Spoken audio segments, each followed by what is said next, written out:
Welcome, everybody. Oh, that's the wrong scene. Welcome back to another episode of Home Sweet Kersh. This will be episode 3. Joining me today, we have some players. If my players wouldn't mind letting me know who they are and what character they play.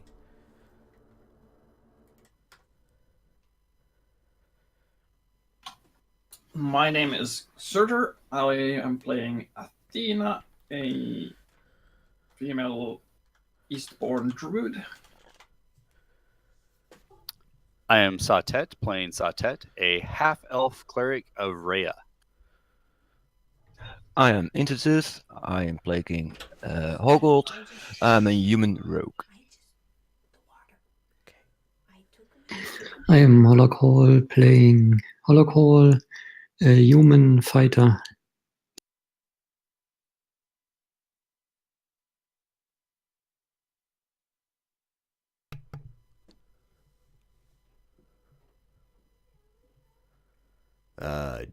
Yes, George, you have issues?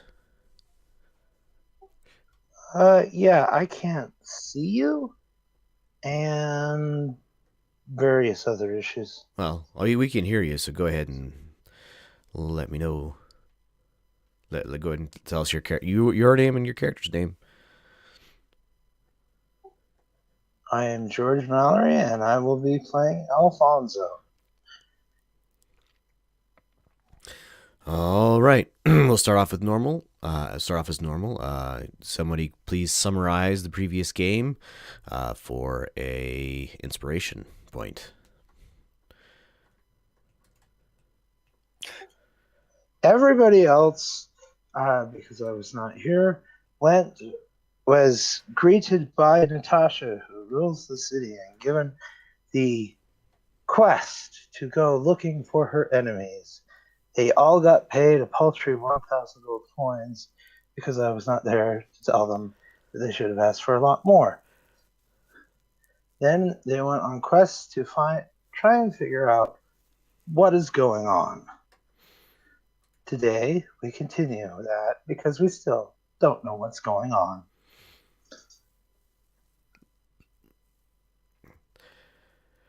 All right. To be more specifically, you guys spent some time, went to a warehouse where you'd been informed that that they were transferring goods through, and you researched a purchase that you got information on from that warehouse. So, where do we want to start? I forget exactly where we left off. Well, I want to start with getting a recap from everybody else. What they learned in detail. You'll see why later. That's kind of what the recap is for. That's what the podcast on YouTube's for. Also that. Anyway, We did, in the warehouse, we did encounter a wisp, I believe it was. Yes, Will of the Wisp. Which none of the characters knew what was, but it was a will of the wisp. We found purchase orders and evidence that about 100 to 200 men could be outfitted for battle.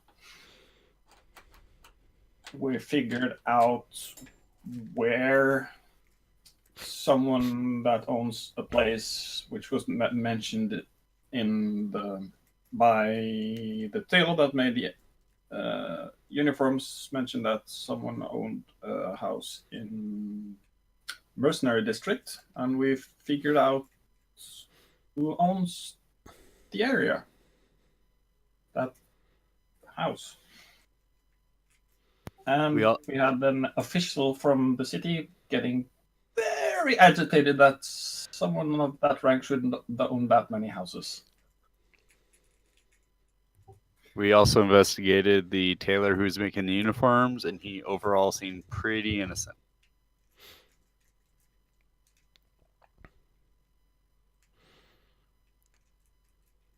He did give us the clue, too, I believe, that Diane is of the red hair. is the same person that we saw before, who I forget the name. Anya. I need to draw a line on my notes. Nah. All right. So it is evening or night, I believe. What would you guys like to do? I'm gonna go have a drink. All right. Where are you going to go have a drink, and are you going to tell anybody about it? Sorry about my voice, guys. I have a little bit of a cold right now, so I will try to speak up as much as I can.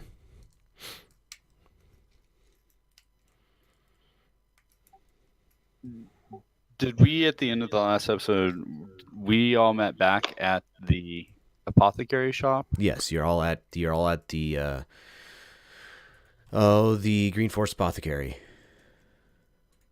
What do you guys think? Should we go back to the dive bar and report and have a... Oh, that's where I was headed. I am going back to the Dragon's Den. Do we even Accompaniment have through that- the dark would be welcome. Do we even have that much to report? I have a lot to ask.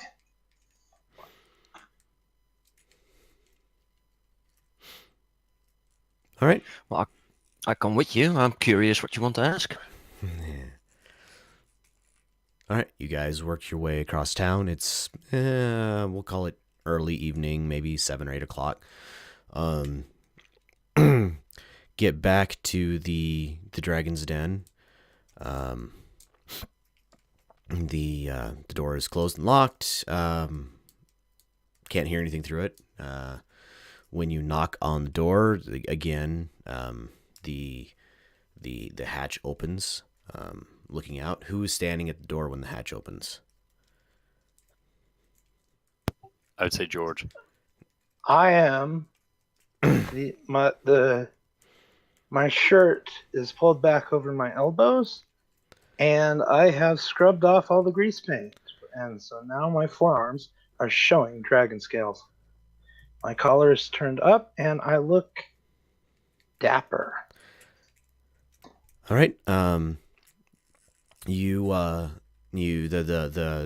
dragons or the dragonborn at the door kind of huffs a little bit and closes the little window and opens up the door. There is soft, probably lute music, or not, probably fife music playing from inside of the tavern. There's you can, from the doorway you can hear low conversation. You can't really make out what it is. As you enter, the place is fairly well lit. It is much as you saw it last time, but the place has about 15 or 20 people in it. Go and bring the map up. Sitting in the same location as before is the smoking man, up near the top of the room, and again in the same location as before, the other person you recognized from here before. The bartender is the same, but there's probably 10 or 15 people in here.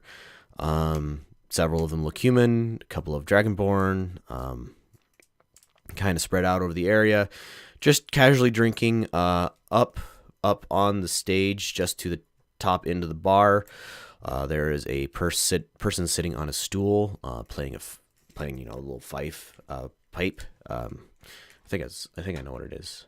Make sure I'm thinking of the instrument I'm thinking of. Oh, no, it's not, totally not what I'm thinking of. Panpipe, that's what I'm thinking of. Yes, panpipe, sorry. They're playing panpipe. You do not see either Natasha or her daughter here.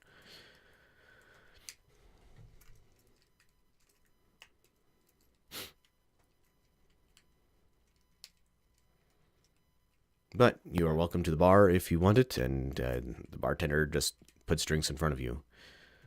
I go and order Shirley Temple. They don't know it by that name, but sure, you can have a mixed drink.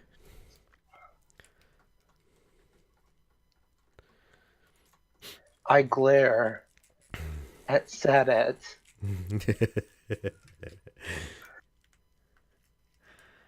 And go to the bar. Is there any non-alcoholic drinks, or is there a spell that can get rid of alcohol?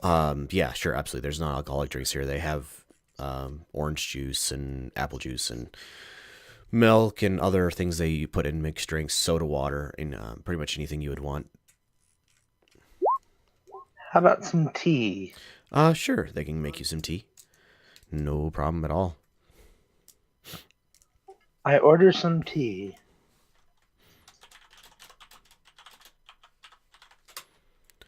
All right. And I ask the bartender if he knows where Natasha or her daughter might be. He kind of looks around the bar and kind of raises an eyebrow and says, "I don't know where they are right now, but if you're willing to talk to him, Bowen should be able to tell you how to find them." He kind of gestures vaguely at the smoking man up at the top of the room. Yep. I go to Owen. Bowen, Bowen is his name. Sorry, I go to Bowen and ask him if, after some pleasantries, if he knows where Natasha or her daughter are. He as you sit down to his table, he kind of gives you a look and says, "Well, I can get in contact to them for you, but what are you needing? Carlette probably is available at this time of day, but I believe Natasha is busy."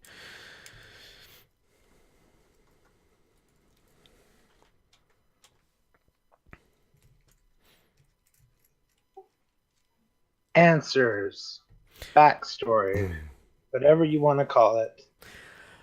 Something that wasn't gotten when we were here last that really should have been. If it's answers you want, then Carlotte might be able to help you. Tell you what, sit yourselves down at the bar, and I will get in contact with her, and she should be along. I don't want to say momentarily, but before very long. Thank you, good sir. And to the bar it is.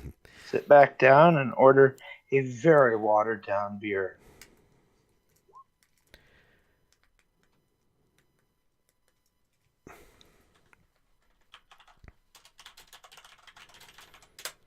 All right. So you guys, he doesn't get up and doesn't move. He's still reading. He's got some sort of paper, notes of some sort at his bench or his table. He hasn't moved. And after about half an hour or so, you see coming from the door next to the panpipe player, you see Carlotte coming out of the back room, and she kind of looks across the room at Bowen. You see him shrug his shoulders, and then she joins you at the bar. So, what can I do for you? It might be better if we went to a table. Hey, good barkeep, hold my beer. he just gives you a look and shakes his head and puts the beer below the counter.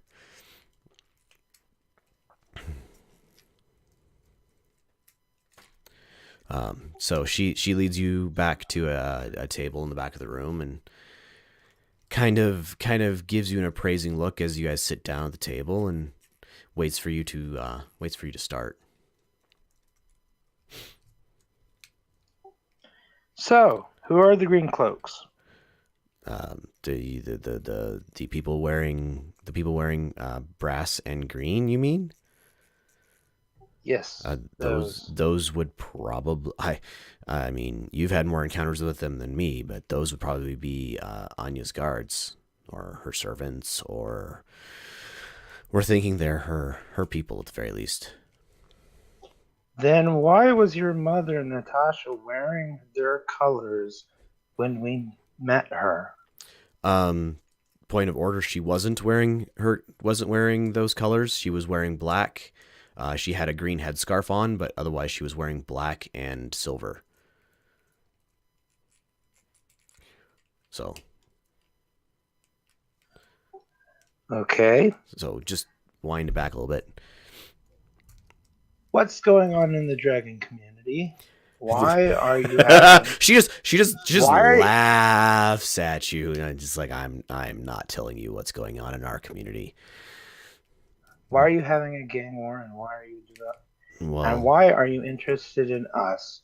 The 6 of us were at the time that you co-opted us, level 2. That hints towards a sort of desperation. So you wouldn't know, backing up a little bit, you don't know what level you are. You know that you're not very powerful, but try while you're role-playing to keep out the game terms if possible. Okay, in character. We're a bunch of weaklings. We have no special training. We're just... I work in an apothecary. Why am I hunting dragon clues? Well... You have nobody else to look for them? Everybody that we have to look for them is known.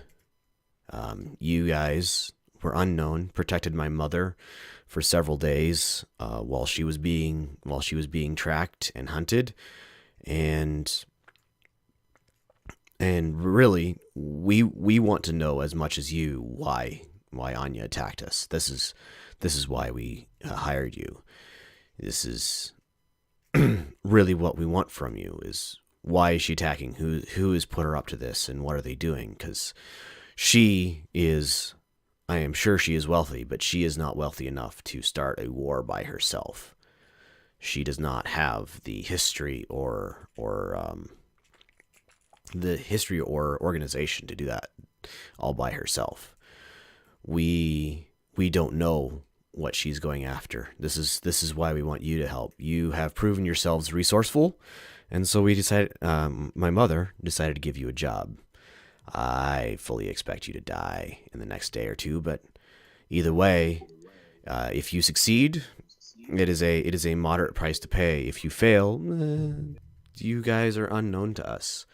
If you succeed, it would be great. We could use more agents. Most of the ones we had in town have been murdered, but you claim you are unknown, not very powerful people. You protected my mother for 2 days. That tells me that you have more going on than you might believe even yourself.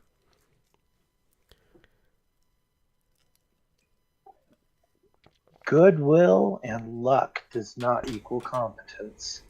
No, but goodwill and luck can go further than competence most days. You'd be amazed at how many people have saved the world because they're lucky rather than being good.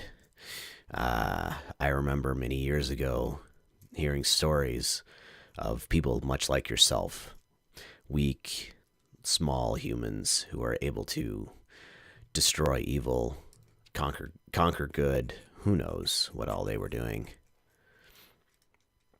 Taking down dragons twice their size and 3 times their age.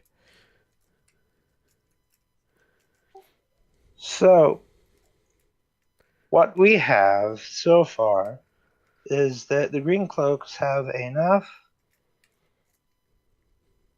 stuff to man enough people to hold the city if it is captured. And since all of your informants that have been known are either missing or dead, that says to me that Anya is quite a great deal stronger than you give her credit for. You're pretty much at war right now. Yes, we are at war right now. We need to know with whom, though, because Anya is tricky and she's flighty. If we can figure out who put her up to this, then we can use diplomacy and other methods, or perhaps all-out war, to take them on. Anya is not so much a concern as she is a thorn in our side. she is not the one running this war. We need to know who is. She drew first blood. That is absolutely true, and if my mother could get her claws on her, there would be second blood and heart's blood spilled. But finding her and tracking her down is always the challenge. And we also, well, we need to know what all organization she has left in town. Most of it seems to have left, but we don't know exactly what she has left here in town. Why would she leave when she's winning? Because she realized she is not as powerful as she thought, and my mother has allies as well. She kind of nods her head towards Bowen, who is sitting there writing, reading off of his table and smoking. The thief in the night can surprise you and kill you, but if your house is awake, you can overwhelm them. Which is why I've come to get information. I do not know that I have any more information than you already have. I am looking at my own pursuits, but most of my agents are gone. Except Then for, I have some. except for perhaps you. Then I have some more tangible questions about more tangible resources, such as, can you give us access to a quartermaster? What do you need weapons for? Weapons and armor. She looks around the table. Last night. You already have weapons and armor. Not very good ones. And last night we went into a warehouse that didn't really seem defended, and suddenly a very big ball of electricity pops up. Where was What this happens- warehouse? What? Where was this warehouse? Okay, anybody who's with me, where was this warehouse? I was not there. I'm gonna do something else. I'm gonna cast a message spell to you, saying we don't want to give our cards away yet. Otherwise, he will pursue the investigation herself and not pay us. All right, you get that whispered in the back of your head, George. She does not. She doesn't hear it, obviously. No, but she can probably tell I got it because of the new expression, that, Yes. flash expression of annoyance on my face. She's waiting patiently for your response about where this warehouse was. Apparently, my friends don't want to tell you. It's probably wise for you to conclude your investigation before coming to me for more information. You have your retainer. You will get paid. Unless you have information you would like me to hear and allow me to pursue, I don't know how much more you can give me. Although, if you want to tell me the information that you have, let me know.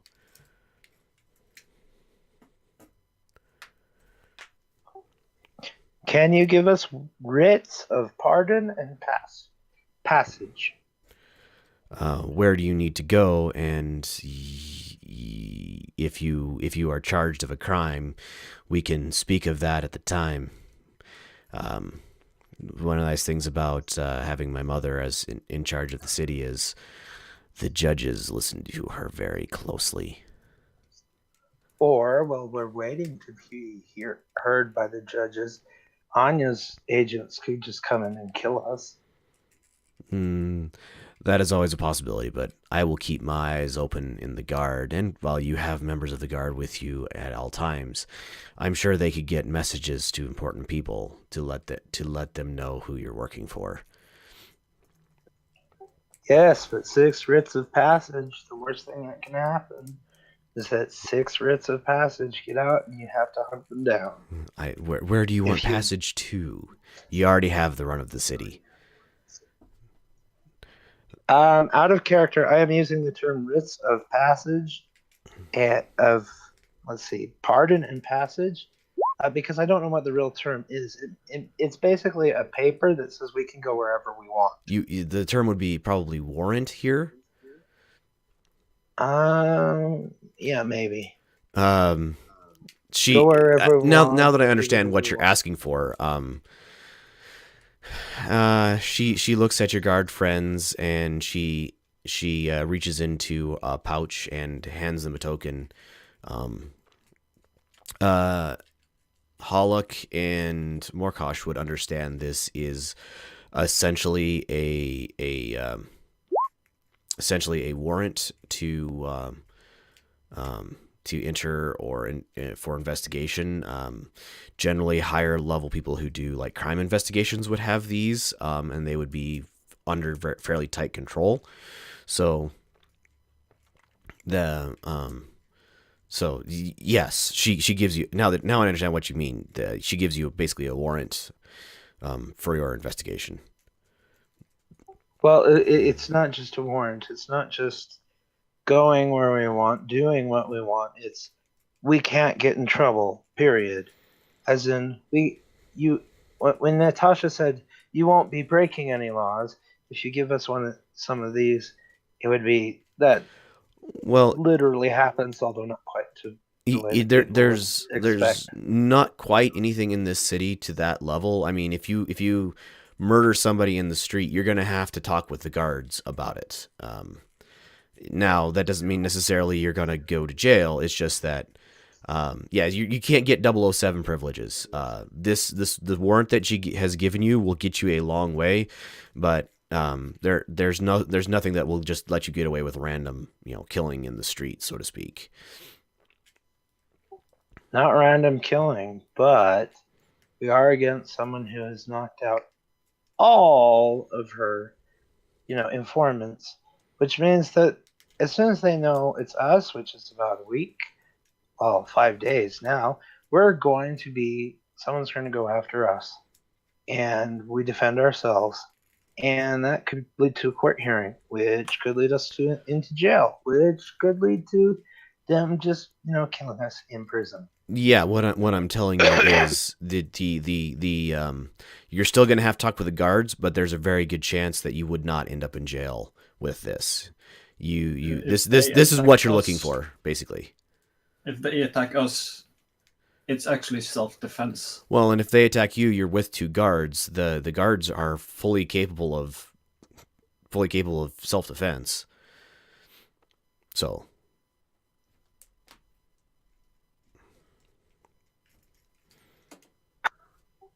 then, just one more request. Do you have any boots of speed? no. So thinking of fleeing town? No, it's just that we have 5 days now before everything. I suggest everything you just falls hurry apart? then. Hurrying is a lot easier with boots of speed. I meant. Besides, you'd kill us if we'd run. Well, once we found you, yes, but no. If the speed that you need is not in fleet of feet, the speed you need is speed of mind.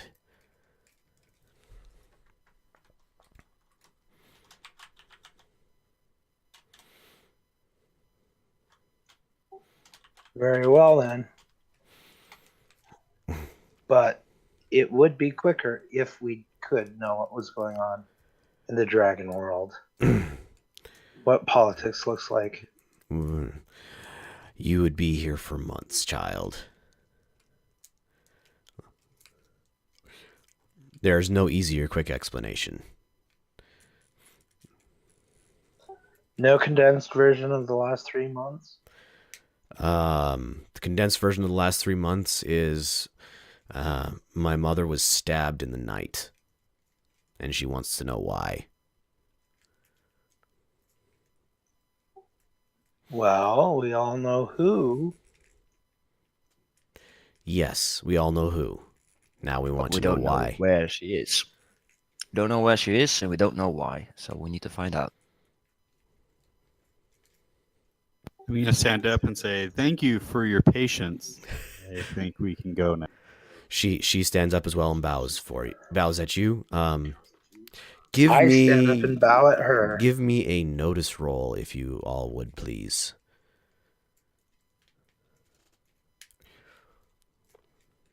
There was perception, right? What? Yes, perception.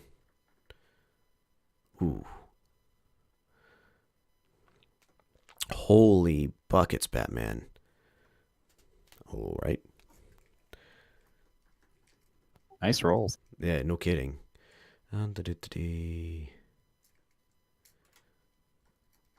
Well, you all won.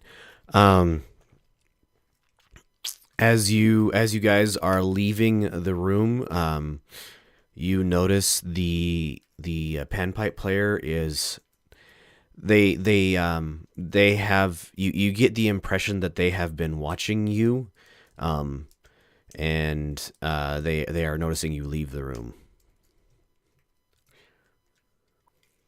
So much for being unknown.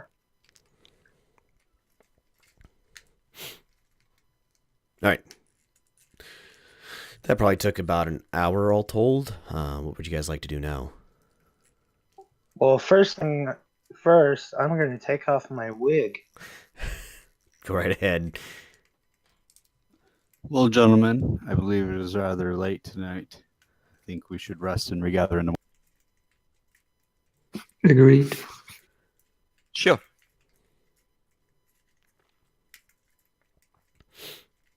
All right. The night passes calmly. You guys all return to your abodes or wherever you're going to spend the night. Morning rises early. It is now the 16th of the month. It's bright, sunny day. Not nary a cloud in the sky. For those of you, well, go ahead. So I stayed at the Tough Procureur. Okay. They have things like charcoal and incenses and herbs, right? Absolutely. Do I ever? That's what the apothecary sells. Yeah. Do you have a brazier as well? A brazier. A bowl where you can No. mix things or light things at fire and stuff like that.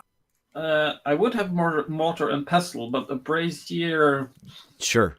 I don't know why not. depends on the size, really.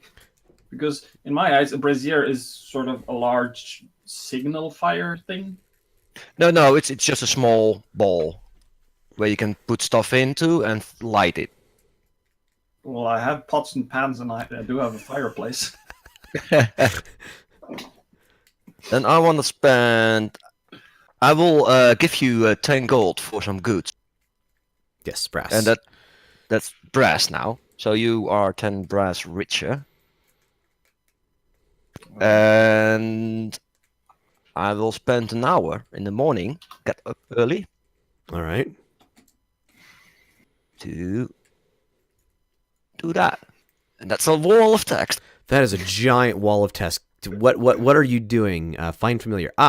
Did you pick up a caster class, or is this part of your thief stuff? Arcane. It's the arcane trickster. Okay. So you have a familiar. What kind of familiar would you like? All of that. A raven. Okay. You have a raven. So you start doing this ritual. You doing it inside the apothecary, or are you doing it outside? I need to do it inside because I need to be at the bowl where I light stuff. Okay, so after a short amount of time, you guys hear pecking at the upstairs window. Just a tap tap tap tap tap tap. Actually, Yeah, it's like As I get up and I hear this going down, I just open the window and look quizzically at it. It kind of gives you a little head cock, and it hops into the room and flits its way down the stairs to land upon Horgold's shoulder. Yeah, I just see it go fly down. And usually birds don't come inside. Close the door again. Go ahead and roll me Arcana, Athena, please, or Nature.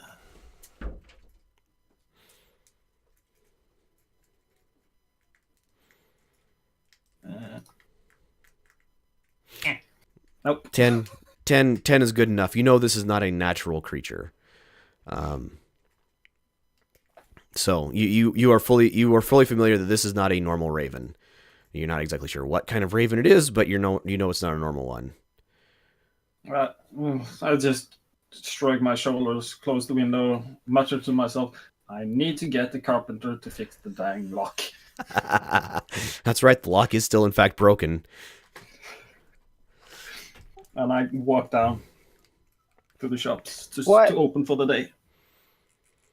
What happens if I hit this raven with magic missile cast from a second spell slot? Well, second level tier spell slot. It would be a hostile act against a friendly party member. So, I mean, do you often assault your friends? I just learned as a friendly party member. It's acting friendly towards Horgold. It's sitting on his shoulder.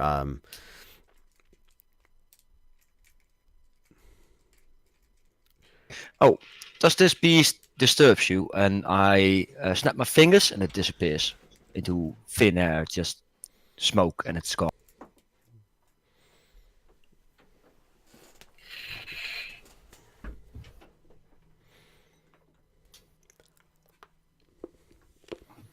Yeah, I'm just making breakfast, going downstairs to open the shop for business. It's about opening time soon. Mm-hmm. I'm walking back from the temple. I'll be the apothecary just about when it opens. All right.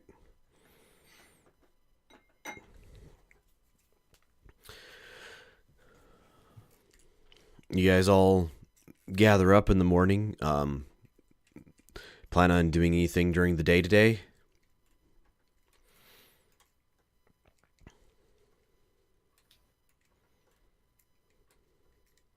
I don't feel there's any more leads with the tailor, so we're waiting on the government guy to get us information. Or You already got the information from him. The name you got was Hoval. He is a baronet.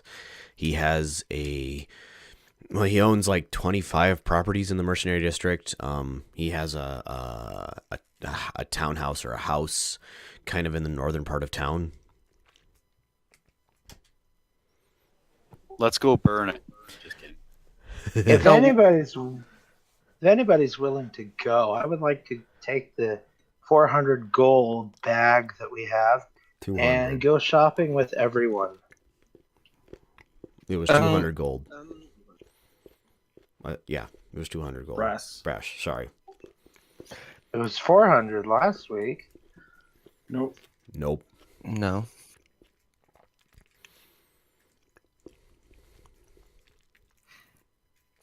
Yeah, I'm interested in the Hoval guy.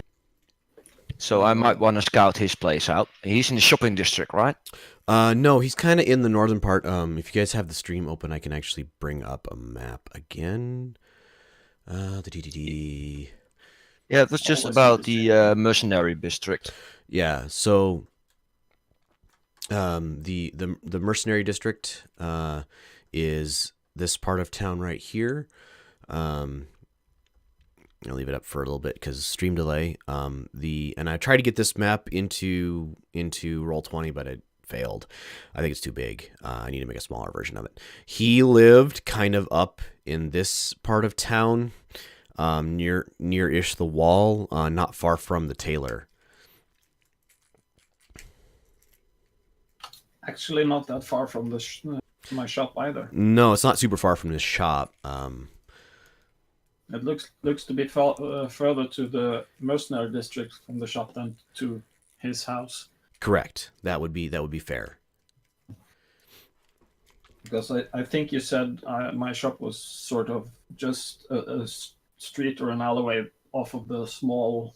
Yeah, it's like here-ish, I think. Around there. Yep. Somewhere around there.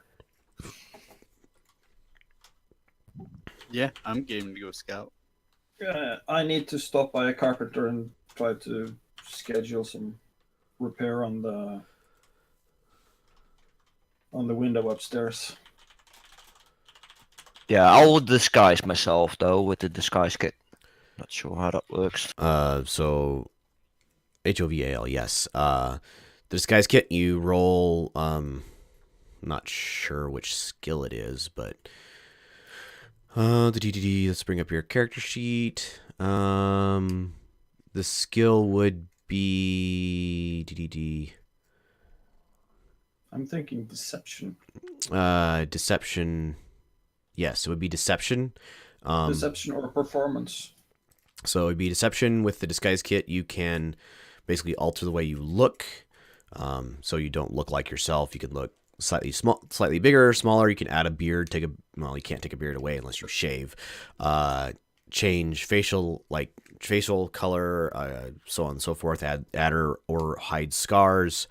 That sort of thing. Yeah, I will just like a human. Just change some features so I don't look like myself. So that's a deception check. Mm-hmm. With my proficiency, so that's 2 extra on this roll. Right. Oh, and I need that. Holy, that's an 8. Okay. I will try to remember that. So that's what people, if they're trying to figure out, trying to recognize that you are who you actually are, that's what they have to beat, basically. Yeah. So, good job. Yeah. What is it if I do the makeup for him? It would be your deception skill instead of his.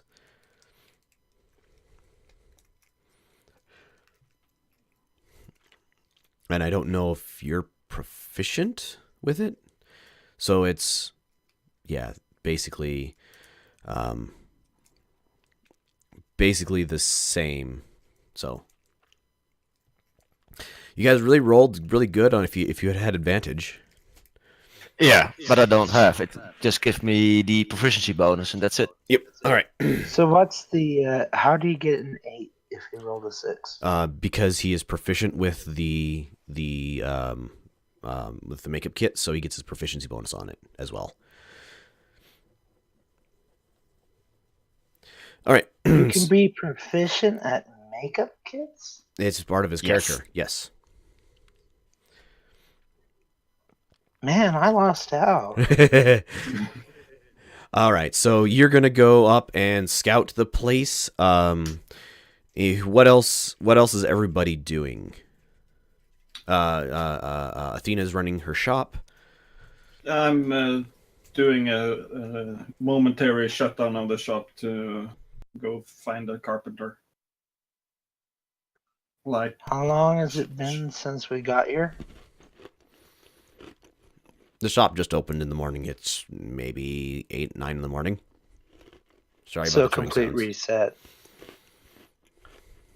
I'm gonna do my normal disguise of a wandering cleric and go scout with them. All right. If you don't want to appear as who you are, I will need a deception roll from somebody as well. Can I just pull my cowl up over my head? Yeah, then it would just be stealth checks. I got some good ideas on how to help you look like someone else, depending on how far you want to go and whether you want to use heal spells or not. I think I'm good with my plan. All right. So You sure okay. you don't want me to kick you in the shin? All right. So who's all going to go check out Hoval's place? Horgold, Satet. Anybody else going? Well, it's either this. Holok first, please. Howell was the owner of the house we checked out on the 15th? Yes. Okay, and I have to check my notes because I noted on another name. What was the other name you noted it? Okay. Oh, sorry. Nope, you're right. I didn't add him. Yes, Orek is correct. Sorry, Hoval is not correct. Hoval was somebody else. Okay. Page. Sorry, my notes got screwed up. Maybe Hoval was the. Hoval was the other person in the Dragon's Den that you guys recognized. Yes, that's why I screwed up. So on the wrong NPCs tab. Sorry about the confusion, everybody. The NPC as Orekh is his name. Sorry about the confusion.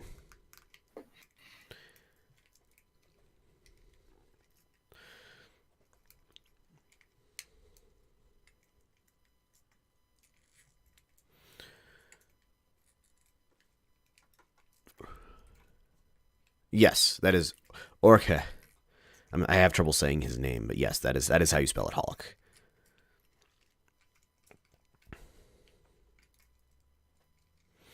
And this is me confusing. This is not like, ooh, secret GM information. On the way there, I'll explain the familiar stuff to the party. All right. It's a familiar. It goes into another dimension, and I can summon it if I want to, at will. And I can look and hear through its eyes while I'm going to give it commands. At that point, I cannot see or hear anything myself. So if I do that and there is danger, make sure you poke me so I know there is danger. Basically, touch can tell you that, yeah, you don't feel through your familiar, you just see and hear at the same time. Yes. Okay. Just making and sure. I'm blind and deafened. Right. All right. And I'm jealous. This has been the biggest chafing point for me since I sent for Alfonso since out of character, since I picked the sorcerer, is because they don't get familiars. You can have the summon familiar. It's a cantrip, I believe. No, it's a level 1 spell. It is. I checked and checked and checked and checked. The sorcerers can't do it. I did not know that. Color me informed. I would have had the spell before now if they could. All right. Alfonso, where are you going to stay at the shop?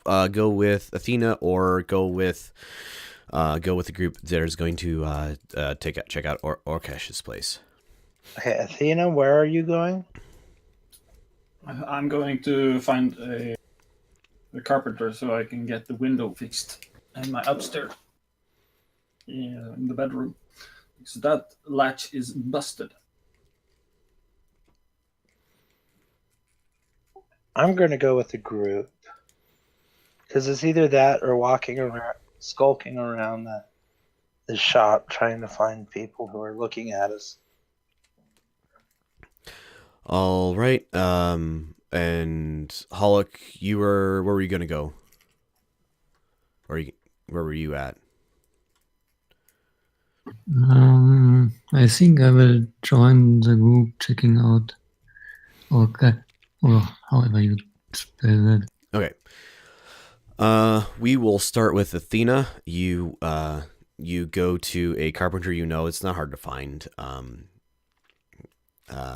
And they are willing to repair the latch on your window. He's like, that doesn't sound too hard. I can reinforce your window if you want to. It would be 3 copper to just give you a new latch and tell you how to screw it in. It would be 5 copper if you wanted me to do it myself.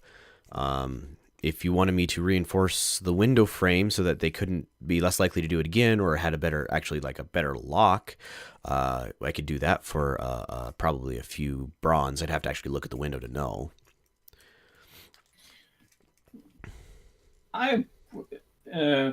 Could I ask you to primarily reinforce the window and just check all the locks and stuff in the rest of the building too, just to make sure I don't have any weak points? Oh, as well? absolutely, sure. I tell you what, I will come by this afternoon and check out your window. I have to make sure that nobody else wants anything done today, but I'll come by this afternoon, check out your window, and then tomorrow I can go over the rest of the locks in your place and make sure they are up to snuff. Yes, sounds good. I pay him up front for the window. All right, he asks bronze. 5 bronze. Yep. And he takes and puts the money away and says, "I'll be there later on this afternoon. Thank you for stopping by."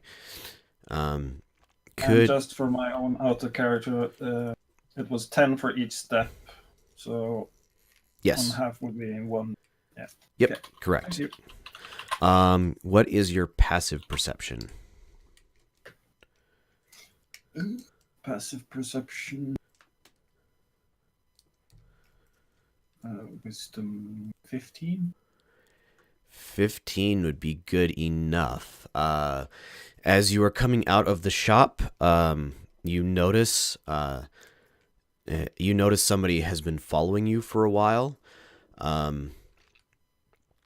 They are back probably 2 or 3, like just kind of at the edge of where you think they can actually see you and follow you around town. But they have been following you since you left your shop. You're pretty sure you've noticed them at this time.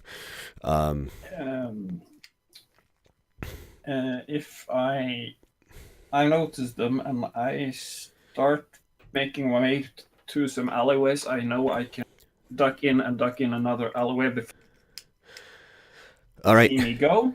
Give me a stealth check to see if you can drop your tail. But I enunciate. Hang on. Rana Irene Sura and cast Pass Without a Trace on myself. That's gonna be really effective. What exactly does that do? It gives each creature I choose within 30 feet of me a +10 bonus to dexterity stealth checks. Okay, well, roll And your. can't be tracked except by magical means. Give me a roll. Oh, you can't be tracked except by magical means. You lose them.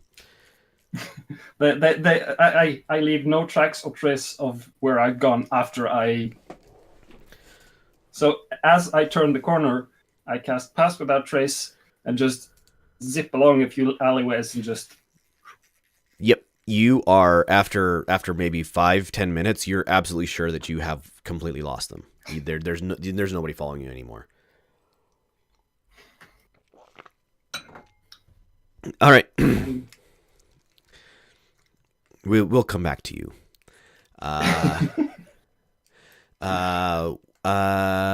Everybody else who went to Orches place. How are you approaching? So, by the you know where the address is, but you're not familiar. You probably aren't super familiar with this part of town. Except for those of you who went to the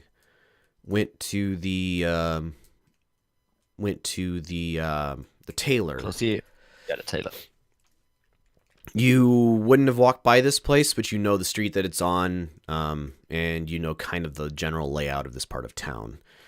So, that was Satet and Markosh, I believe.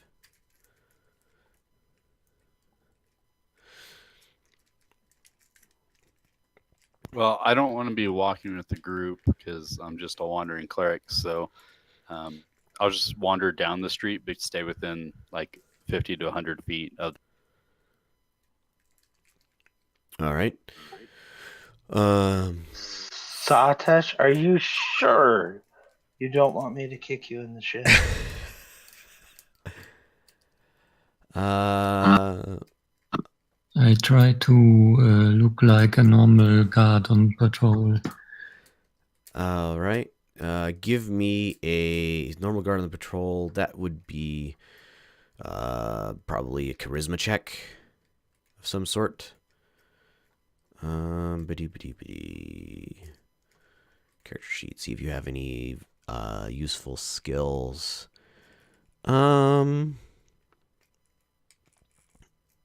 Not really. So just give me a charisma check. That's pretty good. You look moderately convincing. Enter / Horgold. I will stick with the guard and just walking next to him, maybe having some small talk. Okay. And if we find an alleyway not far from the actual address where we can just be a little bit more hidden, I will try to get with the guard if Hollock wants to. All right. So seems reasonable. Go ahead and could I have everybody give me perception checks, please, as you get close to this place?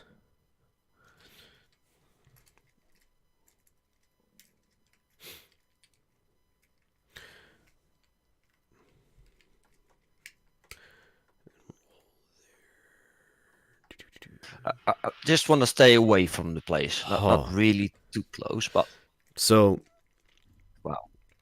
wow.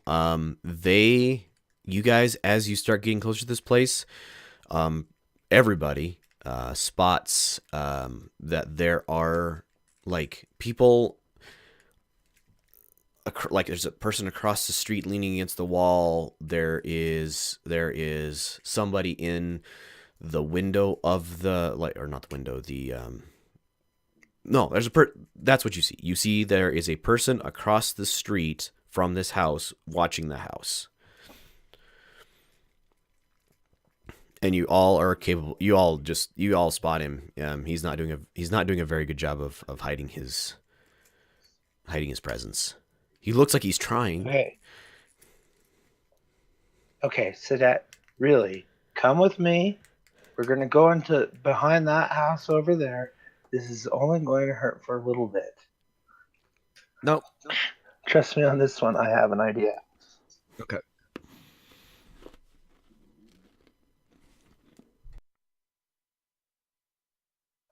By the way, how old is your character? You're not near enough to me to talk, so I'm 30-ish. Okay, 30-ish. It'll probably work. Yeah, Satet headed on distance from you guys, so.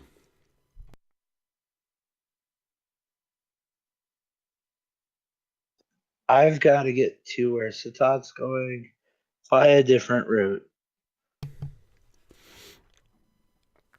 All right, I need to roll d20 plus 3. All right.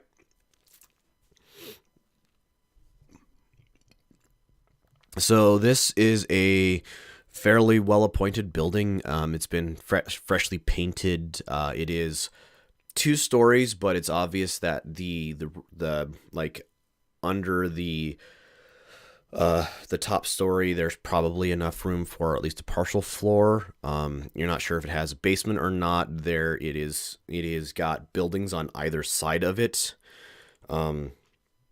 Its door, there's like no yard or anything here. Its door, it like opens into the sidewalk / street. It looks like it's fairly well cared for, well appointed. Like door looks nice, all that sort of thing. That's pretty much what you can gather from the outside of the building. Okay, is there this little front porch where you have to walk up the steps and then it goes into the building? Or does it just go straight into the building? It's not set back very far from the sidewalk. It's mostly you just open the door. There's enough room in front of the door so that it wouldn't hit anybody walking down the street, but it's not. There's no like porch or anything. And this is pretty common for the buildings along here. It looks like people they wanted to be able to maximize their housing space for the amount of land that they were able to acquire.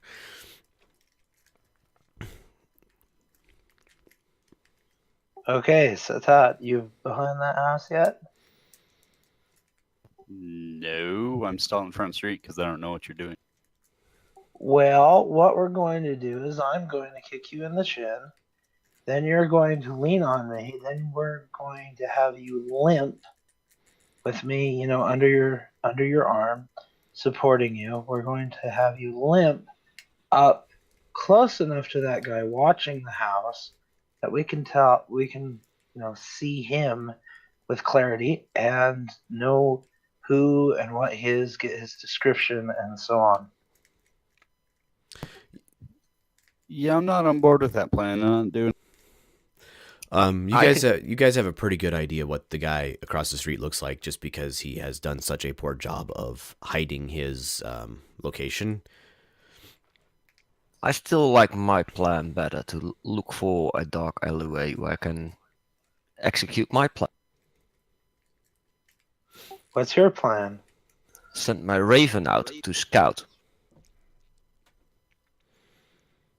Okay, look for a second watcher, because if there's just that one incompetent guy, I'm going to start losing faith in our enemy.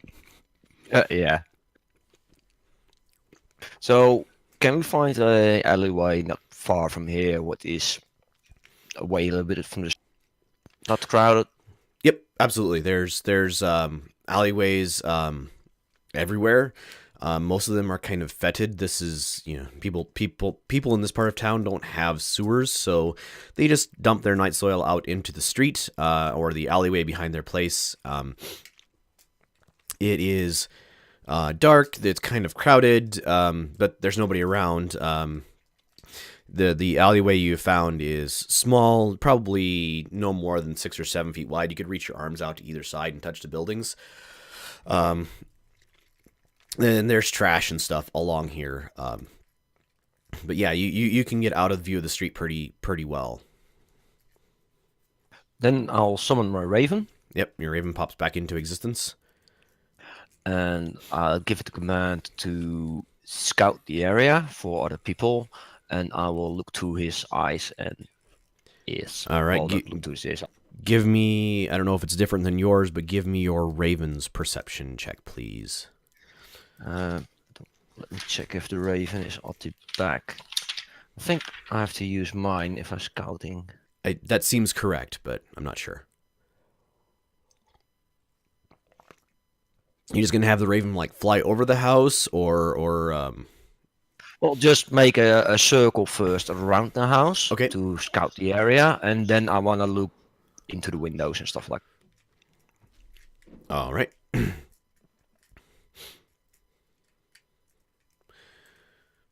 Oh, I can mimic stuff. Yay. Okay. So what is it? Insight? Or investigation? Actually, give me an investigation roll. That would be better than perception, because you are actively investigating with your raven. That's definitely a roll. Not a good one, but still. Yeah. What would be the response? All right. All right. So you look around. I need to roll this again. Yep. Your raven is unable to spot any other people watching this place. Just the person out front. Your raven isn't really able. I mean, staring across the street, the curtains for the windows are drawn currently, so can't really look in that way. You think you might be able to find like a vent or an eave that your raven could get inside, but you think that if somebody's watching, they might. This would not be normal actions for a raven. So you think they would be aware that this is not just a normal raven. We have guards with us, right? Yes, Holocall is with you. We have the warrants from earlier, right? Yes, you do. Then I give them to Holocall and suggest that we just break the door down.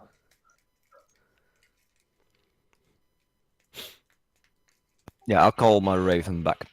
All right, you're as your raven flies back to you, you gain control over your own eyes and ears, and your raven alights back on your shoulder. Athena, let's quick go back to you. So what are you up to now that you know you've been followed and have ditched your follower? I am Pass Without Trace lasts for about half of it to try and not necessarily double back, but keep looking to see if I can see them again, see if I can see them trying to pick me back up. If I don't see them within the half hour, I just take a route that takes about 20 minutes to get back. So I hit my back door. Okay, so if you're going to look for the people who are following you, I will need a stealth check, please. See if you can spot them without them spotting you back. That's Plus 10. So 25. Yeah. I think that's gonna win. Yep. So that wins. So yes, you are able. They are kind of where you were, and you follow them back to your shop, and they set up kind of a view. There's kind of a cafe with, they don't have windows, they have like shutters that they open up so that the air in. Their doors wide open, and this person has set up and is watching your shop. Give me an investigate or perception roll, whichever one is better for you.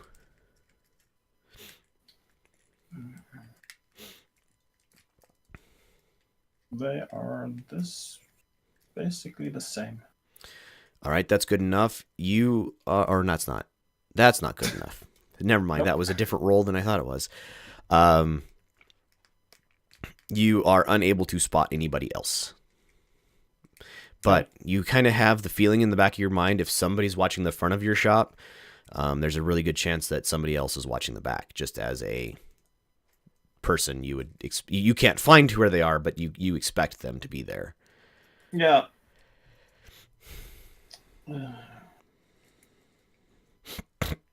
Well, they know where I stay, so I'm just gonna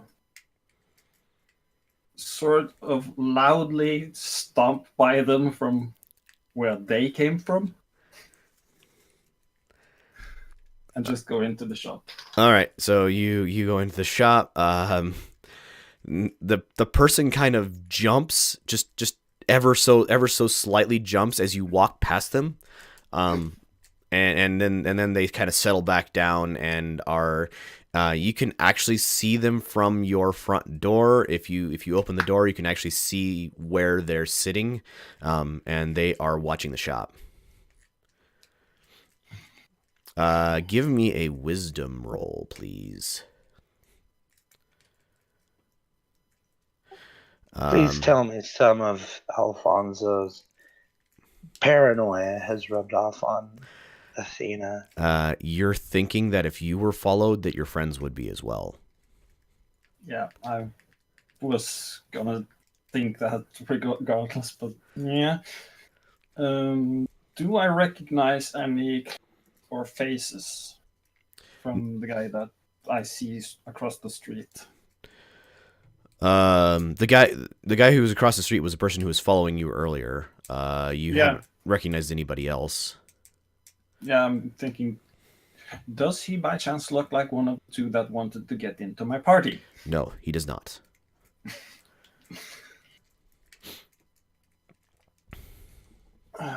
Well, it's just one of these things I have to live with for the time being. I just take away the closed sign indicating I'm open for business again as I've returned, and just head into the back to do stuff. Work. All right.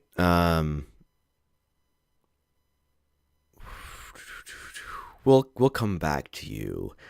Everybody else back at Orches' place. All right. They don't know what I'm going to do, but I'm going to start preaching loudly to everyone that is listening about converting to Rhea, Okay. and then work my way to the front door of the building and knock on it and start basically prophetizing to the building. Sure. You do that. Do priests of Rhea ever come in pairs? They can, yes, absolutely. That's a good roll. Satet, would you like me to be your junior partner? Nope. So Fair right. enough. I think he's kind of surprised you all. All right, Satet, I would like a performance, or let me see. I have persuasion. Persuasion would be great. Persuasion would be perfect. See how many people you can gather to watch. That would be with advantage, I think. So you got your 18. How many people are there on the street here? It's not super crowded, but at this point, Satet is definitely gathering a crowd. You're not sure if they're here because he's like convincing, or because they think he's crazy, or if this is like a street show, or or anything along that line. But you were definitely gathered, and you said you were knocking on the front door, and entreating the house as well. Yes. All right. So after a little while, the front door opens. It is a man wearing. The only way I can describe it is what your character would think would be buttling clothes. This guy is dressed and acts head to toe as a butler, and he looks down at you and he just says, "Go away." I'm just gonna try to casually walk up past it, like take a step into the doorway so he can't just shut the door, and just try to keep talking. Give me a reflex save. See if you can get your foot in the door faster than he can get the door closed. Was that dexterity? Away. Go away. Is that a dexterity check? Yes, dexterity. Reflex save, dexterity check. I don't know if it's different for you or not, but yes. Oh, yeah. You're able to get your foot in the door. The door is you're actually able to stop it while it's still like half open. So he is now like pushing against the door, trying to get it closed past you.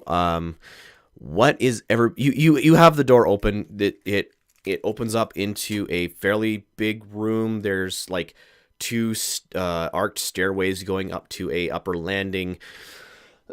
There is a chandelier hanging down from the center of the room, magically lit.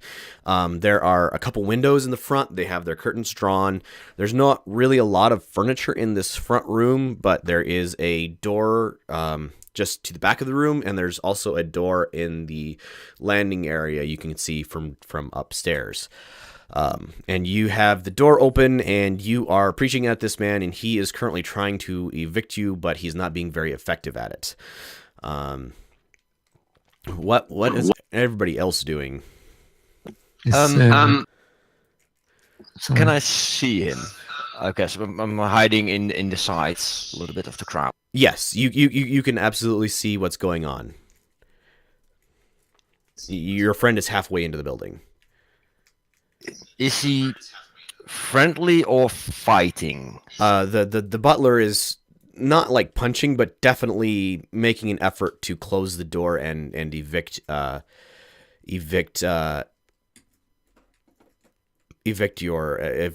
Satet.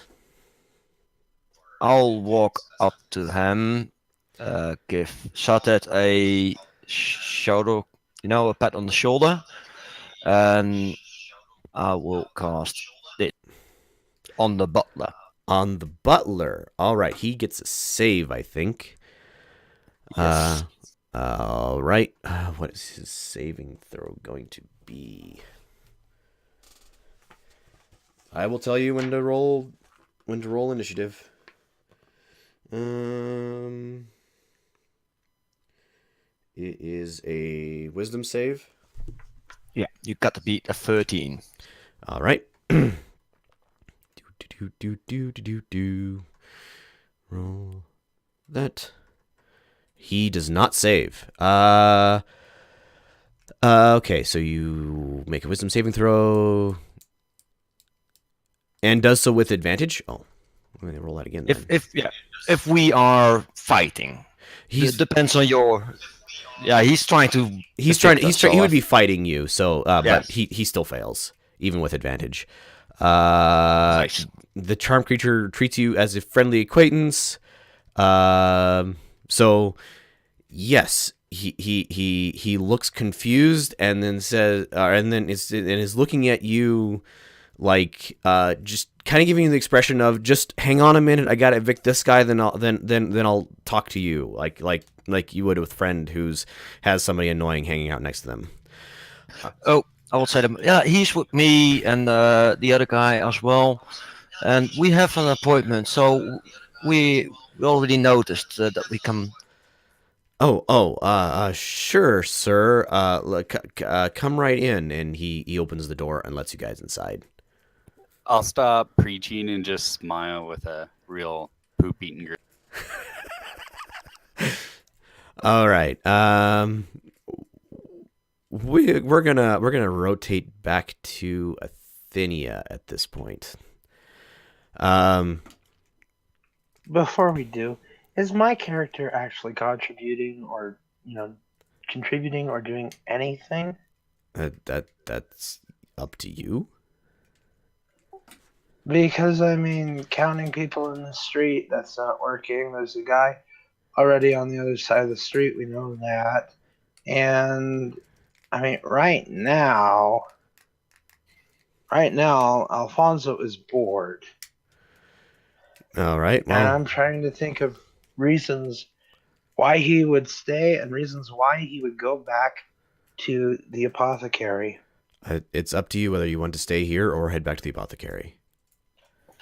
I want to head back to the apothecary. And then I know what's going on there. Go right ahead.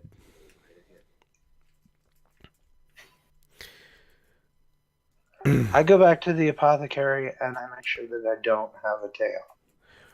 Or that if I do have a tail, I notice it. All right. Go ahead and say that in character, Holocall, and then we'll go back to Athena. Move along, folks. Move along. Nothing to see here. And you're able to, after a few moments, to disperse the crowd. Do you join everybody inside the house, or do you stay out outside? Oh, I will walk up to the door and ask the butler if he needs assistance. The butler kind of looks at Horgold, and says to you, "Is he with you?" Yeah, he's one of the guards that are guarding us. Oh, okay. And he lets you inside, Hollock. I step inside. All right, Alfonso, you work your way back to the apothecary. Um, give me your perception check, please.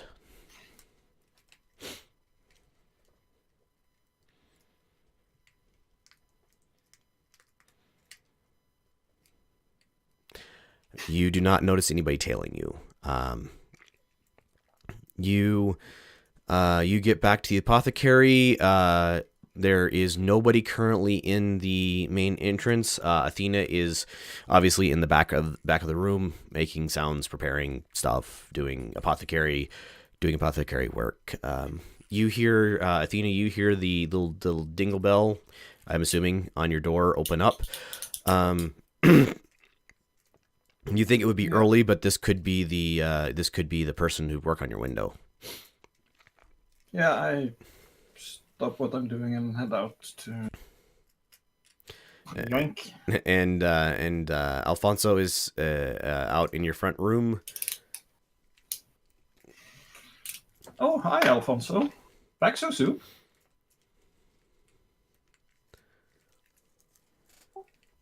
Yes, it turns out there wasn't much to see. Oh, that's where are the others?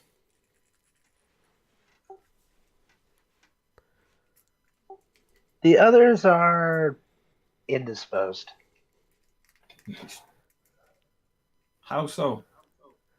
Out of character, that means we'll talk about it later. Yeah, but indisposed generally means they are hurt or unable to act. Where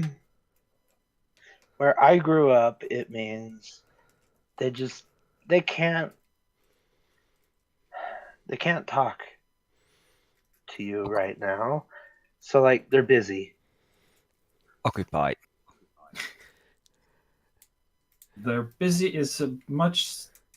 Oh, you have to stop using the wrong words, Alfonso, because you got my heart up my throat.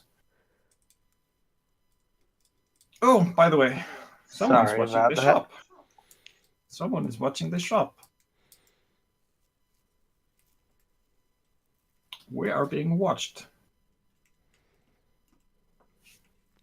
And when Athena kind of points that out to you, and you're able to spot the person watching the front of the shop pretty easily. It doesn't take much of a motion. I discreetly just nod in the direction. That one followed me today. Well, let's give them a good show. I didn't see anyone out back, but I'm guessing they know there's a front and a back entrance, so they probably would have people at the back entrance too. I start making sure that all of the products in the front room are arranged neatly. Let's give them a good show of a very boring apothecary in the middle of a middling wealthy neighborhood. Yeah, I actually, when he starts tidying up the shelves inside, I start going outside and with a broom and a piece of cloth so I can dust off the front.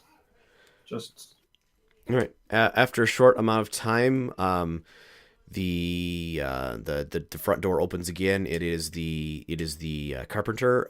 He's like, yeah, just where's the window at that I need to fix? I just say up the stairs and through the. Thanks very much. And he's got stuff in his hand to fix the window.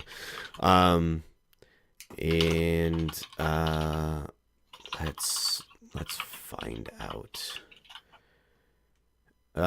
Could I get each of you to give me a perception check, please? That's not what I need to roll. Hold on. That's really... more like it.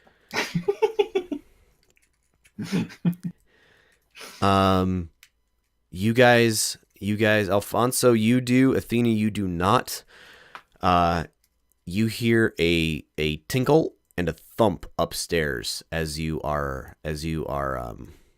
working, Alfonso. Oh, come on, not again.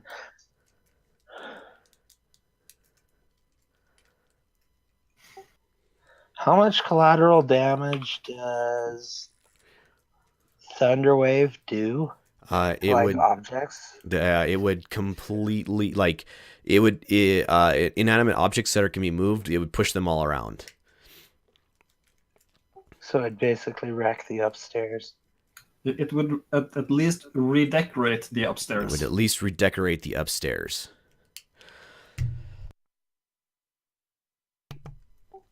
All right.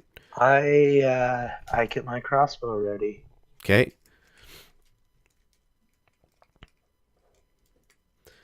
I didn't notice anything, so You- I'm just tidying up and just heading back here to do more work. Right.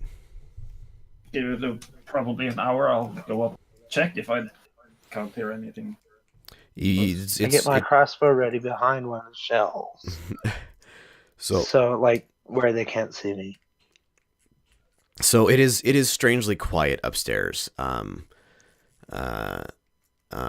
The day is progressing, and you don't hear Athena. You don't hear him doing any work.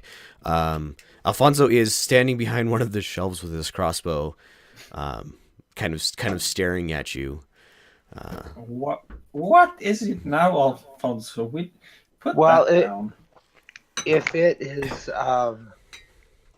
if my crossbow's ready, I am standing on the bottom step, Okay. back against the wall. Your crossbow is ready, and you're standing at the bottom step. You're back against the wall. Athena starts talking. I put my finger to my lips, point upwards, and say we have an intruder. I stomp up. Like, stomp. You head I up. follow. You head up the stairs. The door to your room is open, and you can feel a slight breeze from the other room. As you enter your bedroom, you see the carpenter. He has a crossbow bolt in his chest, and he is laying on the ground, and he is bleeding out. Falana Harwa. Cure wounds. All right. 11-1. Hang on, I'll give you a... Head down, I rush to the window. There is a pane of glass in the window that has been knocked out, shattered onto the floor. The kind of looking at where this pane of glass is and the height of the guy, it looks like he opened the curtain a little bit to start working on the window and caught a crossbow bolt to the heart. He went, when you cure his wounds, Athena, the crossbow bolt kind of dissolves out of his wound. It closes up. He starts breathing again. He kind of looks at you and goes, "What the is going on?" And I would like you guys to make a perception check to see if you can see. Give him that.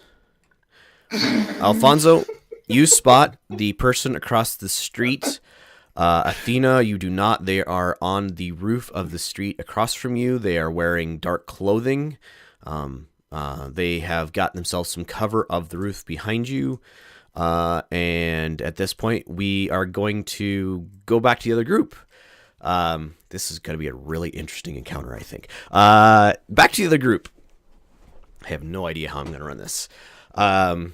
You guys are the butler kind of motions at you and he says, come in, and he leads you into another room. I'm gonna go ahead and bring up an image of this so that you guys can see what it is. You guys enter in the door. How do I drop a marker onto the map? What's the or just the ping? Just hold left mouse button. This whole left mouse button. All right. So there you go. You drawn into the room. You guys are led into the next room back here. And he kind of says, just hang out or hold here for a minute. I will go collect the master. And I will bring you some drinks to bring you some drinks. Just hang out, here. And he walks back through the door on your right as you enter this room towards the back of the house. And it is quiet. This place is pleasant. Like the cushions are soft and soft, and like this room is well appointed. There's like idle reading materials on the stands next to each of the chairs. And I would like everybody to roll initiative, please, because this is gonna be a challenge. Yep, that's all. It's all happening at once because why not? This is a really big house. Yes, it is. You could station a lot of soldiers here. This looks like a barracks. Well, you don't know what the house looks like because you weren't here. Yeah, we just only know 2 rooms. Yes, you guys only know the front room and the thing, and I should probably figure out how to do like blackout, but it's the information is not that important. And I need to know what their initiative is.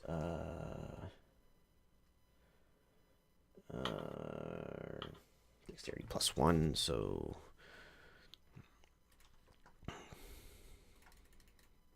we will do that for that group. So this is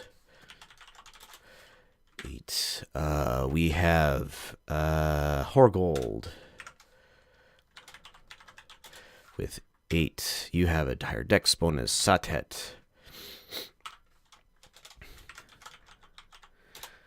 21. Holokal 10. Or Holok 10. So you guys are all going to go there, and then the one across the street we have.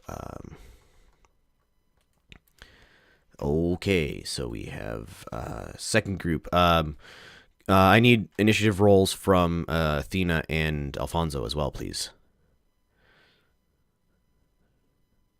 We're going to do this as one giant encounter separated by location. It's gonna be a thing. All right.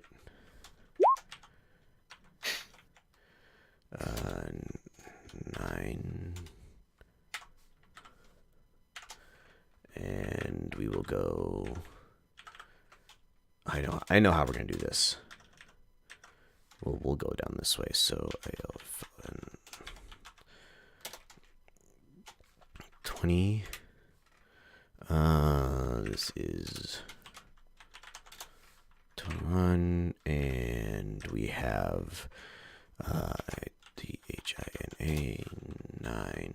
So we will start with the rogue across the street because he gets to act first. That would be D20 +2 again. And he launches a crossbow bolt at you, Athena, since you are crouched over the guy on the floor, and it thunks into the floorboard next to you and misses. Alfonso, you're up. I cast Disguise Self and make myself look as wooden as possible, but without any lines because I'm going to be moving. Okay. See what 5 D. Unless I can make myself clear. You then I cannot would make do yourself that. look clear.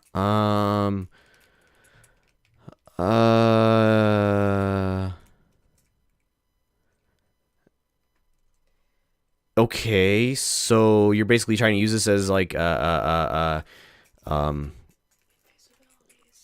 yeah, Camouflage. camouflage. Roll stealth. Give yourself advantage.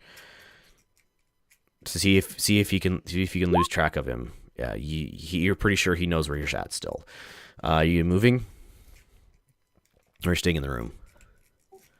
I am staying in the room. I am currently at the window, crouched down, holding a crossbow and not moving. All right, Athena, you're up.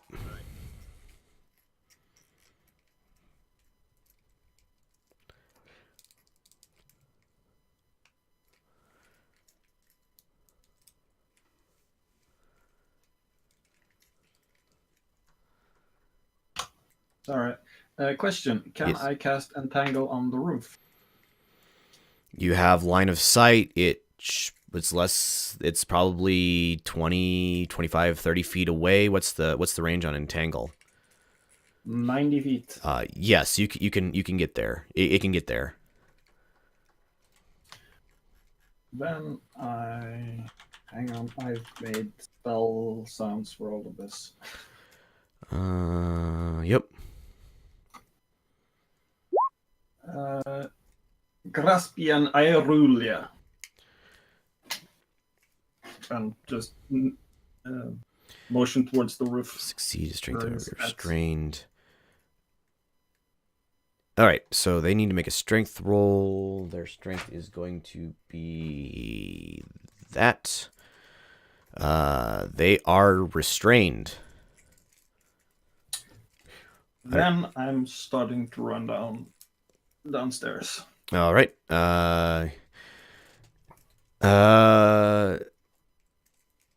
You guys, Satet, you don't know you're in combat yet because they haven't acted.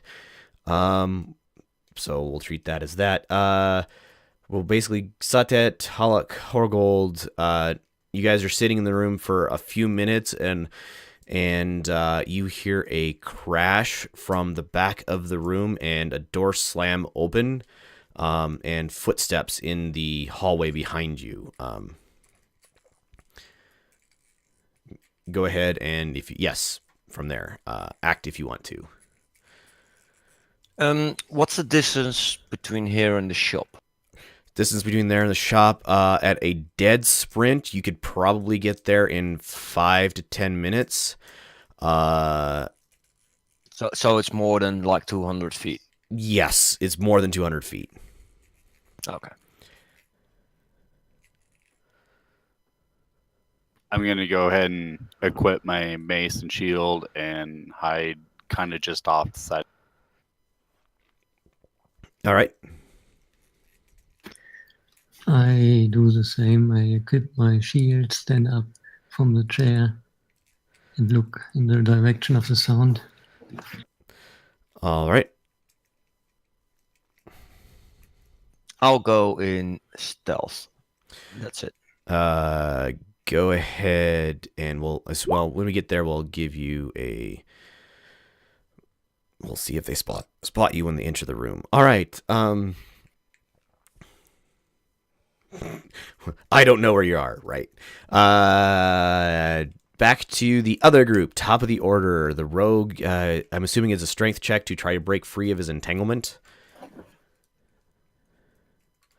So, yep. He breaks free. And how big of an area is that? 20-foot square. He is heading away, like off the roof towards the back of the building that he is on, disengaging from the entangled area. I think I can do that. It's difficult terrain, so he's moving half his speed. You guys can still see him, but you think he's going to get away pretty quickly. Next up is Alfonso. You can still see him just barely. Okay, so question about crossbows. They take a long time to load. Does this mean that I can only fire them every other turn? No, I believe in 5th edition you can fire them every turn. You just can't use, if you have a class feature that gives you multiple attacks, you can't use them multiple times in the same turn. So you can reload and refire fire if you wish.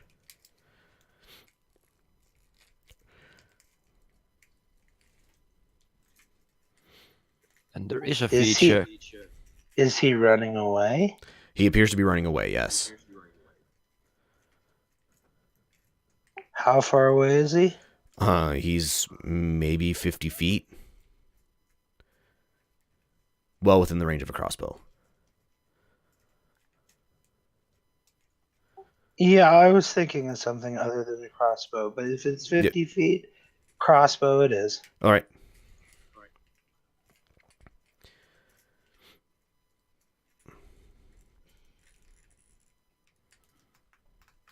Roll your attack. Okay.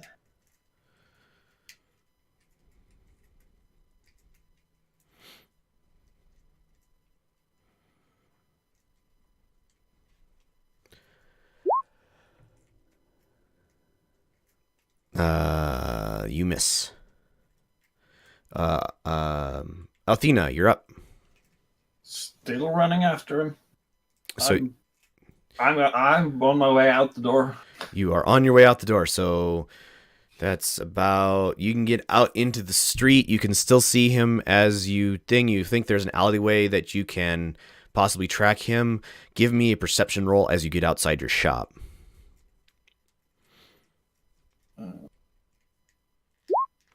You notice that the person who was watching the front of your shop is gone. But you have eyes on this person, and you think you can follow them as they try to flee.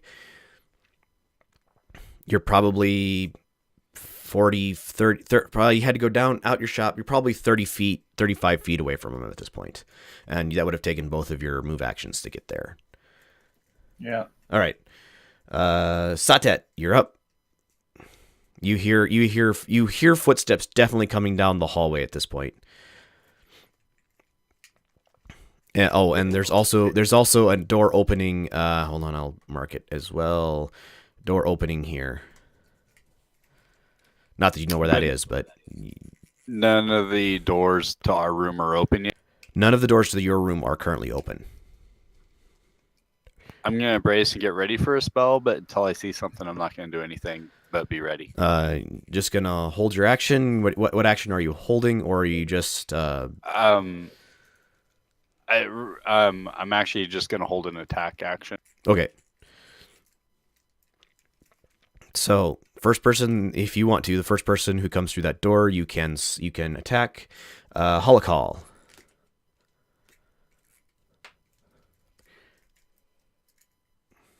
I move behind the chair's cover.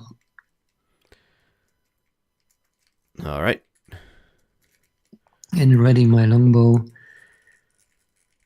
All right, holding an attack action as well. I need. Oh no, I do need this right here. All right, and Horgold.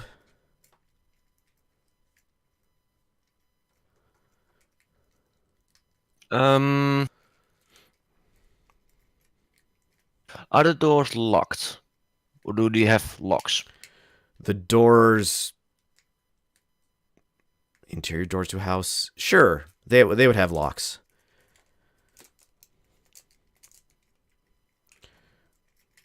You're pretty sure they're currently not locked. I'll try with my mage hand to lock one of those. And I don't know the external ones. So we hear a sound right there, right? And we hear a sound in the hallway. Yep. There are two doors. So I want to lock the door with the most sound. Open unlocked door container, still retrieve. It's an action to cast the spell. So you don't have enough actions to use your lockpicks with the mage hand to lock the door if you want to do that. You're gonna have to be physically there, because it's just too much to do in one round. So you can either cast mage hand or you can try to lock the door. I'll just cast mage hand. All right. So you now have a floating hand that can do floating hand things. All I'll right. cast it in front of the door. One of the doors, random. It can push against about 10 pounds. That's not gonna have much effect on them. So I know. You have 1, 2. So we have 1 guy, 2 guys coming through, 3 and 4. Those of you that the 2 of you that held action, you can, as they enter through the door, go ahead and use your held action to attack them, or when they get close enough.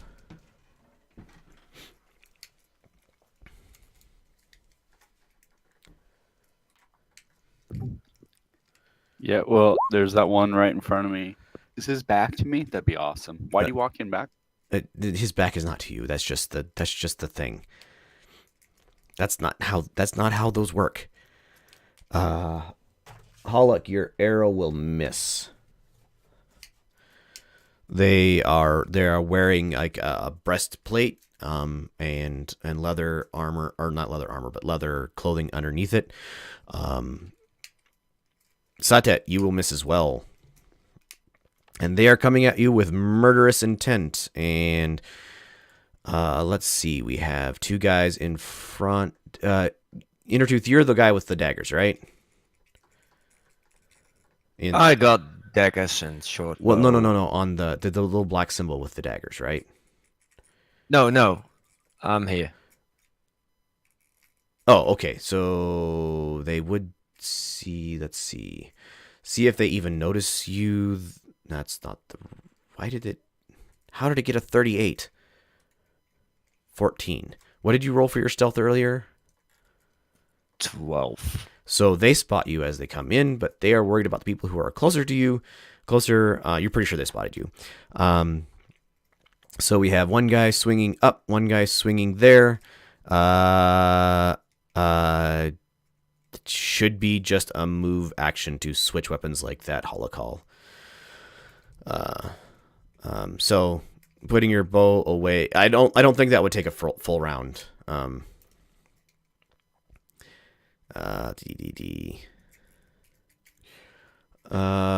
So we have D20 plus. Didn't do that. Okay. Well, on your next turn you can. That was 1. That will be a miss. D20 plus 2 is what they're rolling. So let's roll that. 2. That is also. How am I rolling this badly? And then the 2 behind.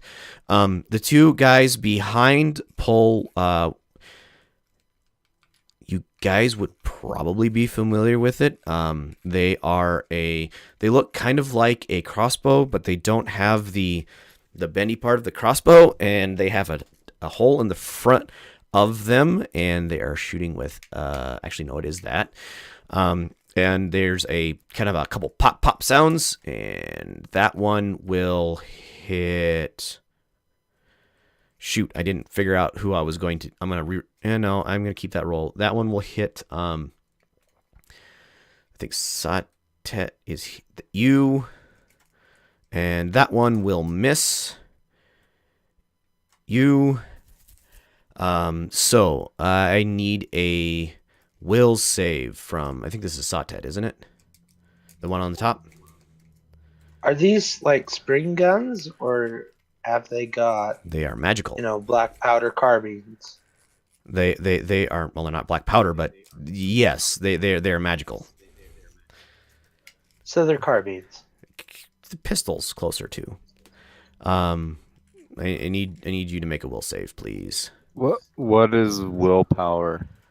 It'd be your wisdom. It'd be based on wisdom. You should have a really good one.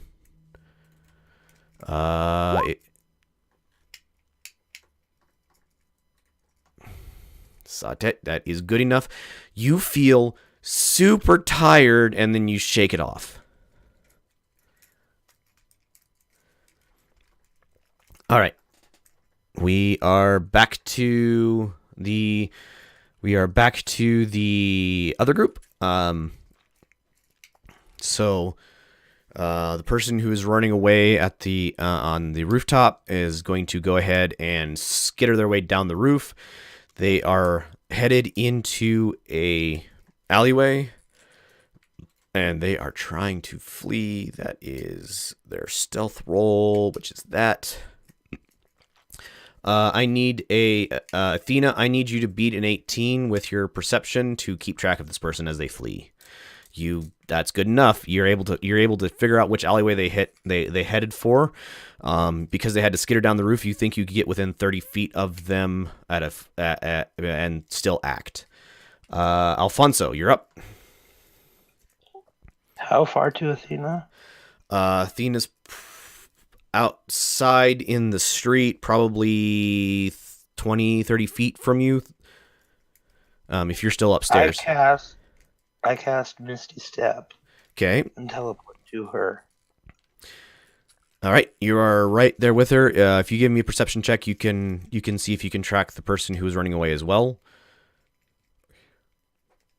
How far can you get with Misty Step? You're not sure where they are. 30 feet. All right, so yeah, you're next to Athena, and you can see where she is headed at least. Athena, you're up.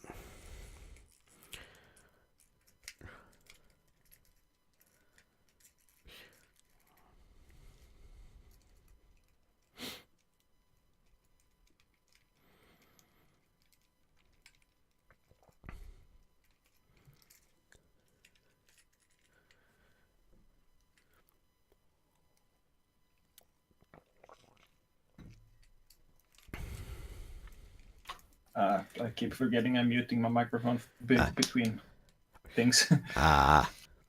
I'm wild shaping into a mastiff. So a big dog. Big dog with a move speed of 40. Okay. And running after him. So you wild shape as an action, correct? Hang on, I do not have that somewhere. How much does Alfonso weigh? As much as you want to. Half elf. Well, I'm thinking not much. I'm thinking between 100 and 150 pounds, probably. Yeah, I was thinking maybe 120. Can a mastiff Yes, hold action. 120 pounds? No, got to be a large creature Okay. to. I don't think a mastiff is large. I think they're normal sized. Medium sized. Yep, medium sized. So no, can't carry you. Oh, if only I were half my size. Yes. Okay. Yeah, so it's an action. So you are able to quickly catch up to this person, but you are unable to get a bite in at them as you get to them. But I'm guessing I'm moving faster than him now. You Do something. pretty sure you can move faster than them now. Satet, you're up.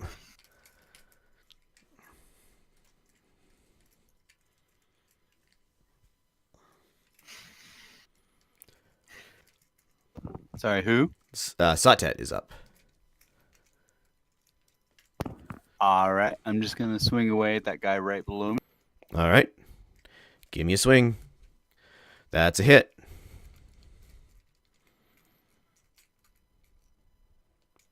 Roll your damage. You managed to get your swing in past his guard, and there's got to be a bonus to that. But wow, okay. The second one. Sorry. Okay, so 3 damage. Where is my mouse at? There we go. So we have guard 1 has 3 damage. 5th edition doesn't have critical fails? No,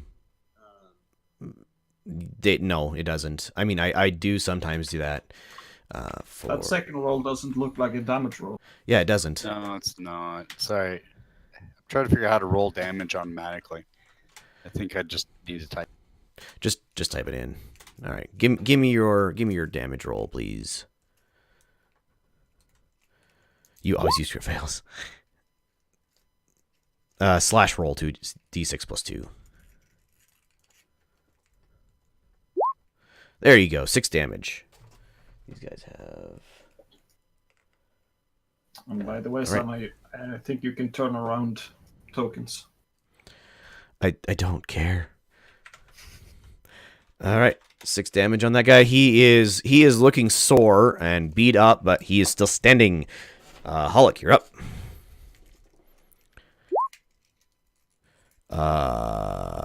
That seems correct. I don't know how action surge works. Let me see if I can find it.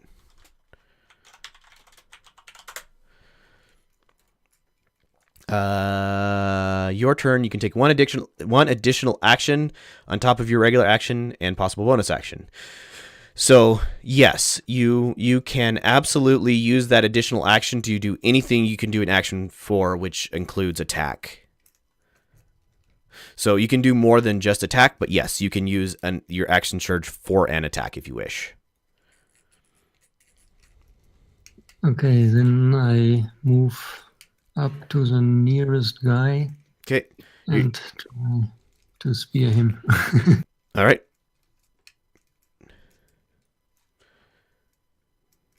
You moved. If you're gonna move, there you go. That makes more sense. It's difficult. My browser is not up to date. I think with Roll20 it teleports me up every time I click on my token. All right, swing away.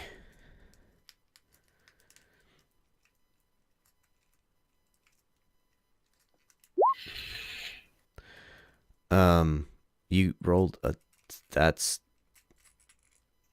not a hit. But you still have another action if you want to take it. I do. Since you're doing action surge, that is also not a hit. The guy manages to deflect both of your swings at him. He's looking very concerned that you were able to swing at him that quickly, though. After that, we go to Horgold. You're up. I'm gonna shoot at that guy. Okay.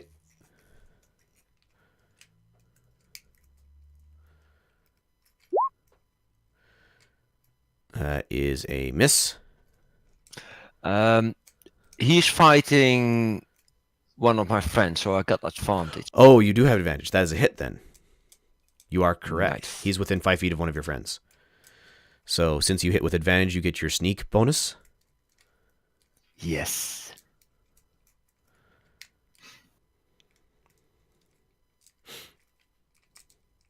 Yes, you got to remind me of these things, otherwise I will absolutely forget. You hit him with a crossbow bolt, or what did you hit him with? Short bow. So your short bolt arrow catches him in the neck, and he falls over. He falls over where he stands, bleeding out. He is an ex-person. So it is now their turn. I want to use my bonus action. No, you have a bonus action. Go right ahead. I want to use my mage hand to close the door and lock it. The door opens. Can't lock it. You should be able to.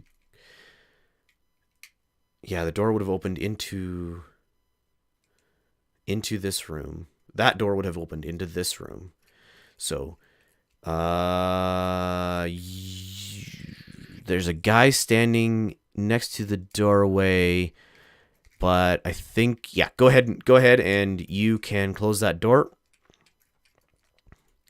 This guy is gone. So you close the door, and it is now their turn. You again aren't able to lock it, or no, yeah. Okay, so he steps up. He's going to step up here. This guy and this guy drop the weapons that they shot. And we have 2 more guys stepping into the room. Right here. We'll start with the two that moved. He will swing at Satet. +2. That is a miss. This guy and this guy will swing at Hollock. That will be a hit and a miss. So that does how much damage? That does 1d8 plus 1 d8. Does 2 points of damage to you, Holocall. He didn't get a very good hit on you. He just kind of brushed you with it. And we have the two that are behind. He saw the door close in front of him. He opened the door back up and stepped through. You can see Mage Hand, can't you? Nope. Well, then never mind. He doesn't know what closed the door. So he will fire up and he will fire out. So that is a +1. Roll 12 will miss. 8 will miss. You hear pop pop again, and the whatever the effect is misses both of you. It is down to the other group. The person you are next to now, Athena. They don't know that you turned into a dog. They don't know that it's you. So they are just on a flat sprint. Disengage. They wouldn't even know to disengage. So you get a bonus, or not a bonus action. Is it a bonus action? It's a reaction. That's what it is. A reaction to attack him as he tries to flee from you.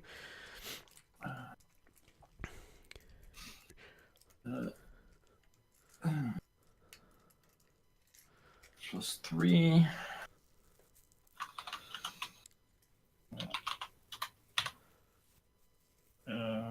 Is strength bonuses in attack rolls? Yes.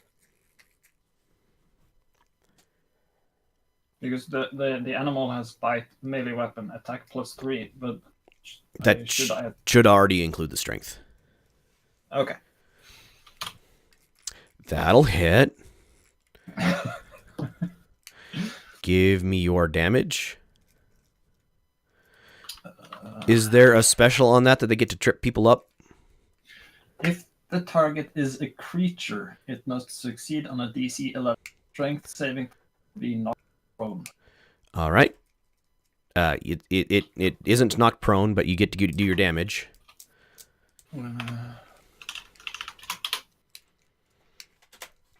6 points of damage. You rip a pretty good chunk out of his leg, and he stays standing, but now realizes that you are hostile to it, and he in the process of this has moved about 30 feet away from you. Alfonso, you're up. You can. How far can I travel during a bonus move, and does it have to be linear? You get basically a move action and a standard action, and the bonus action you can't move in unless you have special class features. So you can move 30 feet. If you move 30 feet, you are able to see the person that Athena has attacked, and you're probably within 60 feet of them. You could use your action to dash and take double movement. And that would get you right up next to him. Next to me, I think. Yep, right up next to. Well, right up next to the person who you just attacked. Yeah. Okay, and Athena hasn't taken any damage yet. Correct. Then I would run up slightly behind her. Dash up to slightly behind her. Okay, you can just move to slightly behind her. You don't have to dash do that, which would still leave you with an action if you wish. A full action. Yes, you still have a full action. You're about 30 feet from the person who just got a mouth has a dog mouth ripped out of them right now. Well, then I shoot at him. All right. Give me your roll.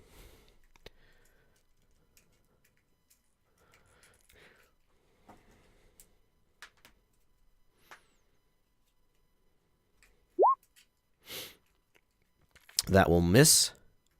The bolt thunks into the wood of the building just to the guy's left, and he realizes he is now facing two of you. Athena, you're up. Keep running, keep fighting. You can absolutely get up to him, no problem, and try to take a bite out of him. Nope. And you miss. Satet, you're up. Just swinging away. This is a fresh guy in front of me. Right? It is a fresh guy in front of you, yes. He is number 3, 4, 6. Yes.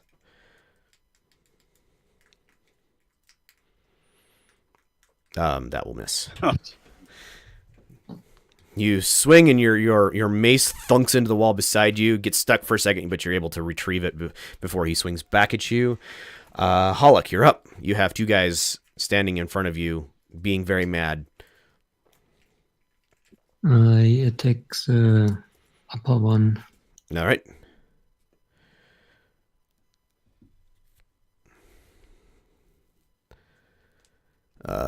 That is a miss as well. Horgold, you're up. Am I up? Oh. Yeah. Okay. I'll use my bonus action first. Okay. With my mage hand, I will pick up one of the guns they dropped. Okay. And I'll move it right there, facing the dude on the other direction. But it cannot fight, so I cannot fire it, but I might intimidate it a little bit or confuse. So it's floating in the air next to him? Yes. Facing him right in the face.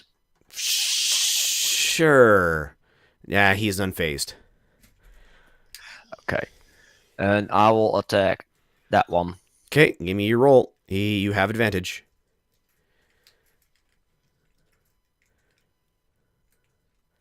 That is a miss. Well, that's my turn.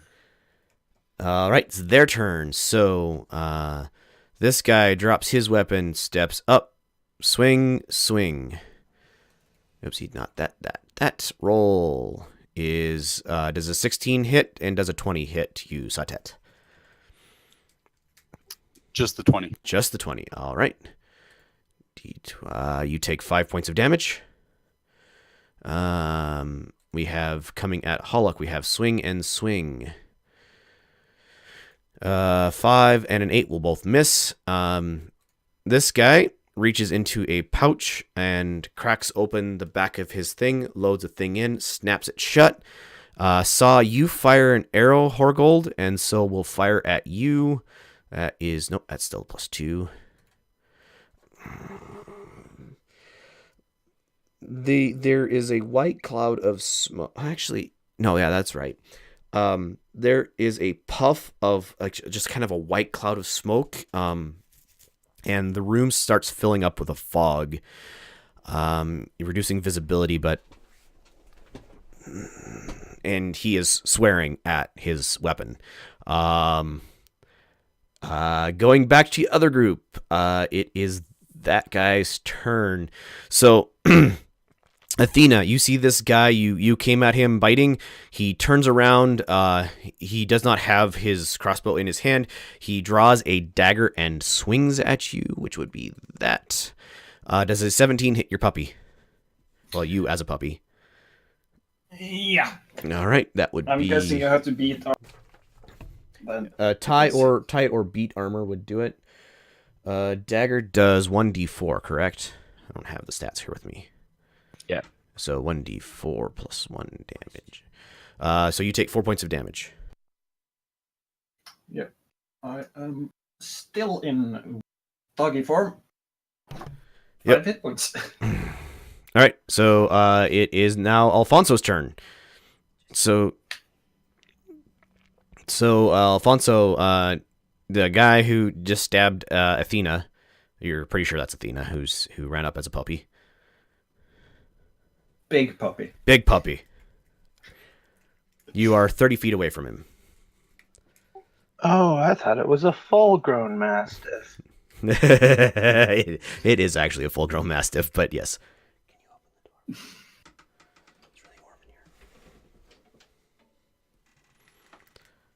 Magic missile. So no, he does. I cast Magic Missile as a level 2 spell, Oh, giving it 4 missiles. okay. So roll your 4 missile damage. I have no idea how to do that. So each missile does, I think, 1d4 plus 1. So it would be 4d. Slash R space 4d4 plus 4.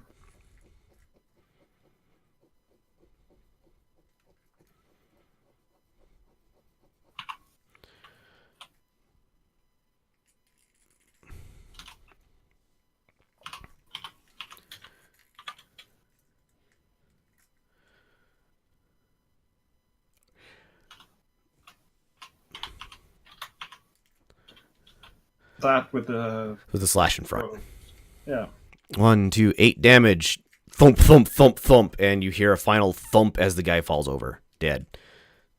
Well, yeah, no, he's dead. He's very dead at that point. All right. So he is an ex-person. All right. So you guys will be coming out of combat at this point. You don't seem to see anybody else around. So we will focus on. Well, I'll come back to you when it's your guys' turn to see what you want to do, but you won't have to like act as a thing. So Satet, you're up. All right, I'm gonna start by attacking him, and then I'm gonna move after. Okay.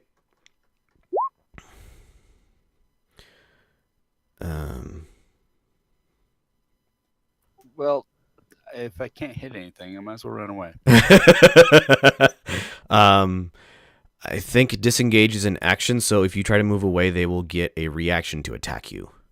Well, I was just gonna move like 1 square to the side, start moving my way out. Oh, okay. That does. You haven't left their zone, so that is okay. So yes, they don't get a reaction to attack you if you move like that. All right, Hulk, you're up. You and Satet can still see the guy next to the door. There is enough Horgold smoke in that corner of the room that you can't see that person anymore very well or at all. Yep, that person.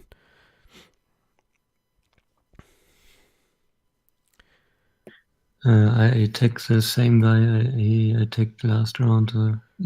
He's in the middle, I think. Yep, he is in the middle. That will hit. Roll your damage.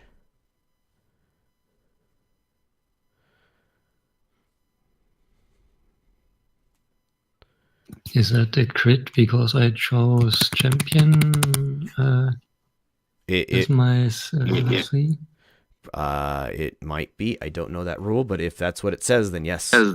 Martial archetype champion improved critical. Your weapon attacks score a critical hit on a roll of 19 or 20. So yes, you roll your critical damage.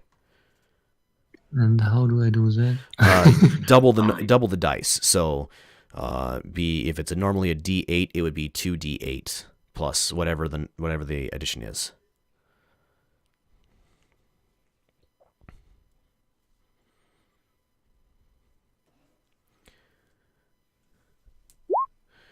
So that is number 3.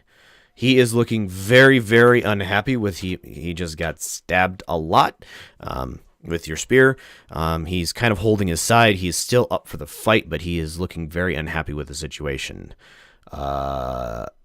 After you gonna take any more actions? Or I guess you don't have an action, but you have movement left if you want.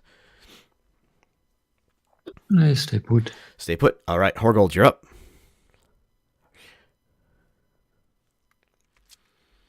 So there's still a weapon there. Yep. Okay. That still doesn't distract him. But, nope. Okay. They made their intelligence roll to know that it's still unloaded. Okay. Yeah. I don't mind about that. But my mage hand's not that clever, nor me. I will use my Oh no, that's an action. Darn it. Okay, I will just shoot that guy. All right. You have advantage.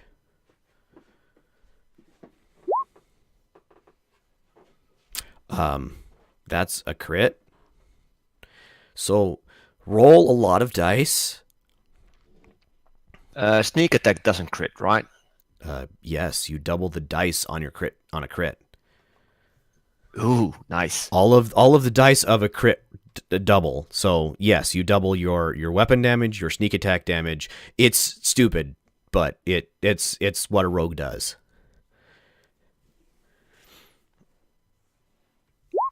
Oh, that's +9, so you need to subtract 6 from that, sorry. So it's 14. Yeah, no, he's dead. That was that guy. Oh, it was +3. Yeah, Okay. He's very dead. He is an ex-person. I'm just gonna take him. It was this guy, right? Yes. All right, he is off the map. He's still. I mean, his body is still there, but he caught an arrow to the eye and he fell over. So 2 of them are Quick, get the necromancer. 2 of them. Okay, so they need to make a will save. Oh yeah, they're still up for a fight. So you guys hear a thump. This guy is going to move there. This guy is going to move there. There's still smoke pouring out of this. That corner of the room is getting harder and harder to see. We're going to go swing, swing, swing, swing. So that is d20 plus 2. So first attack versus Satet misses. Second attack versus Satet hits, taking 2 points of damage. Satet? Rude. He just kind of bounces his weapon off of you, and you're like, yeah, rude. Swing and swing. That is a hit and a miss. So 5 points of damage to you, Hollock.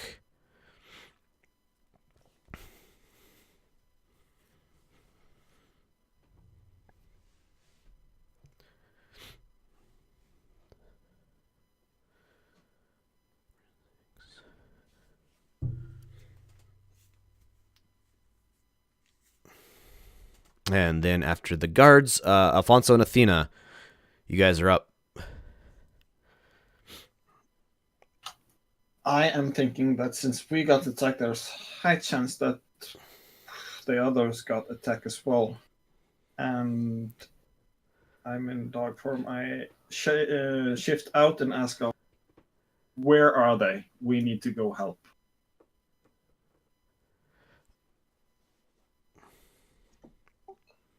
Well, I reload my crossbow and take her there. All right, you guys are sprinting across town. It'll take you about 10 minutes to get there. So it'll be a while. You won't be able to get there before the combat is over, but you can get there shortly thereafter, I think. So I'm actually contemplating shifting into riding horse. how many times a day can you shift? I can use wild shape twice All per right. day. Yes, you can become a horse and carry Alfonso if you want. Double the movement. That it would get you there in about 5 minutes instead of about 10. Yep. Each round is 6 seconds. Yep. So it's Alfonso, still 30 you rounds, see but Athena just go from dog to herself, ask you where they are, and then just go to horse and nodding the head. Like, And I don't blink.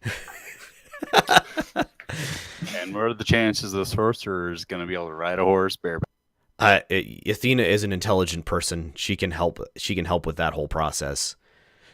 It greatly depends upon which horse. Yeah, no, you can ride her just fine. Between the two of you, you're well enough dexterous and intelligent enough to keep Alfonso on bareback.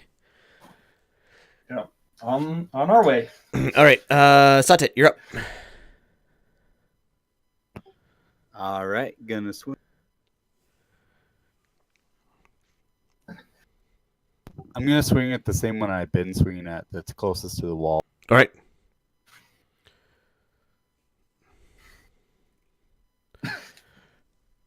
Yeah, boy, I'm good at this. You can't roll to save your life. And then I'm gonna move another square this way. All right. Those of you who know more 5th edition, I know 5-foot squares in Pathfinder you could do without triggering opportunity attacks, but does that still hold true in 5th? You need to stay in attack range. So because he moved out of range of this guy, he would Attack of opportunity. attack of opportunity. Yes. All right. So reaction roll misses horribly. Completely misses. Hollock, you're up.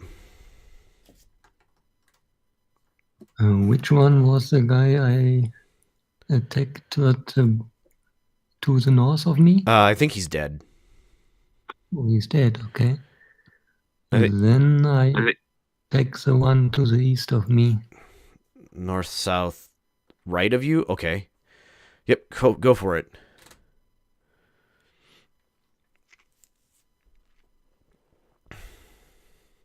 That will be a hit.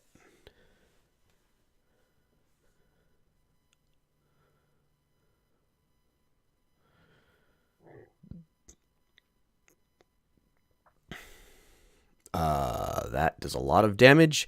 You stick your spear into his ribcage. He's not down, but he's looking really, really sour. Is he prone? No, he's not prone. He does have a spear sticking out of his ribs right now, though. Can you actually aim where you hit in this game? It's all fluff. It You- has no game effect.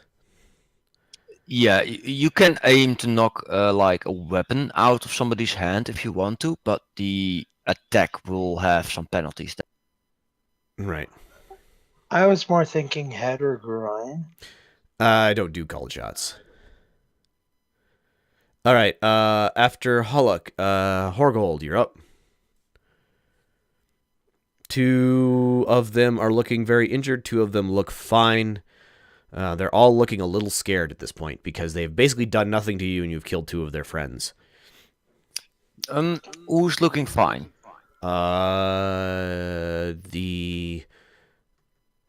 This Are guy these and that guy and that guy. I will find that guy. Okay. The other 2 are looking so? pretty stabbed. So are these ranged weapons of theirs less effective at close range? You don't know. Like That every is other a weapon? hit.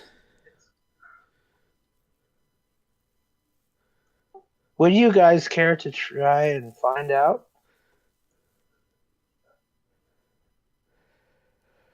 This was what? That was that one. He's one of the uninjured, correct?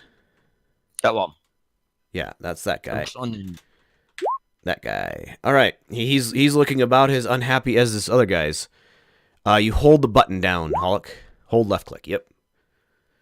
All right, they need to make another will save, and it is now only at that, and that is low enough. They want to flee. So we have this guy who can flee no problem at all. This guy. Darn it. Can I react before that? I'm not sure if it's the rules, but I still got the bonus action left. What can you do with your bonus action? I want to close the door. I'm not gonna lock it, but still. Well, yes. Just to make him more confused. Yes, you can close the door. He sees the door closing as he runs past it and goes into the hallway door. Yeah, and he will need to open it again and stuff like that. Yeah, so this door is probably not closed. gonna inflict his move. This door is open. Oh, if I can hold it down again. There we go. That door is open. Yeah. All right. So he ran into the hallway and is running out the back. We have one. This guy is trying to flee. This guy is trying to flee. You guys have reaction shots at. Well, you can only take one reaction, but you guys have reaction shots at those guys. Tell me. Well, Satet, you can only react to one of them. Hollick, you can react to either of the other 2.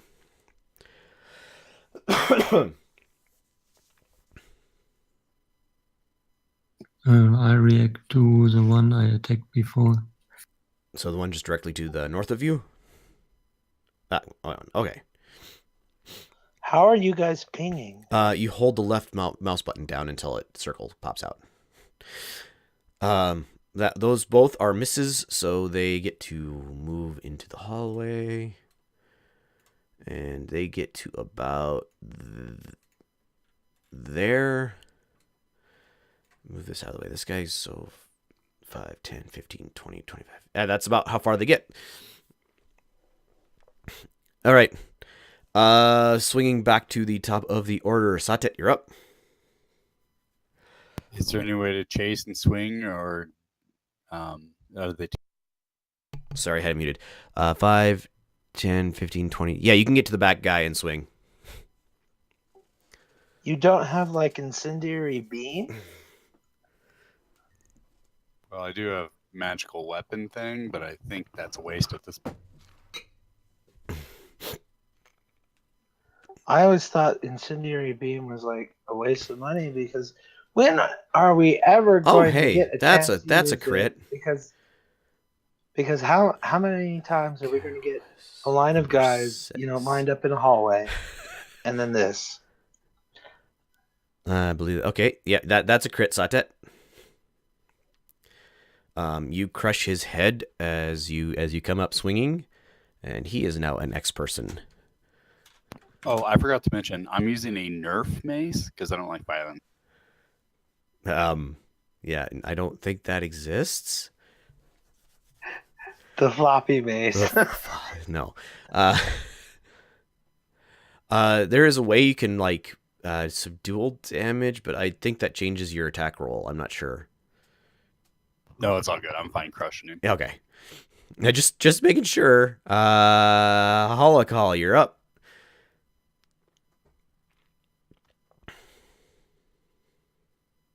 You can see the line of people ahead of Satet. This guy is down. See, here we crush the collarbone. See, here we break his shoulder. See, here we knock his hip out of place. Oh, hey, Gov, are you sure you're a cleric? Can I move past that? Yes, absolutely. And I can move far enough to reach the... Yep. Okay, and then I do that. All right, you may feel free to stab him. That would be number... Really? That would be a miss. Yes, Holly Buckets indeed. All right, not Alfonso. Horgold, you're up. I'll move 30 feet. Okay.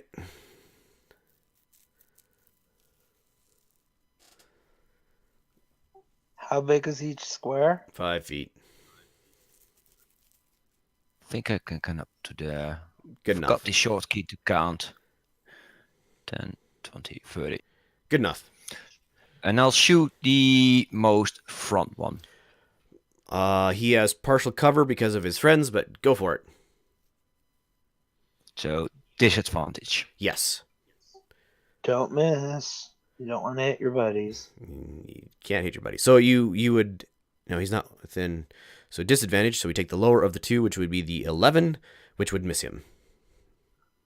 Yeah, I know he can't, hit his friends. That's really weird. All right. Let me check one thing. Spells. Why are spells so complicated sometimes? I don't know.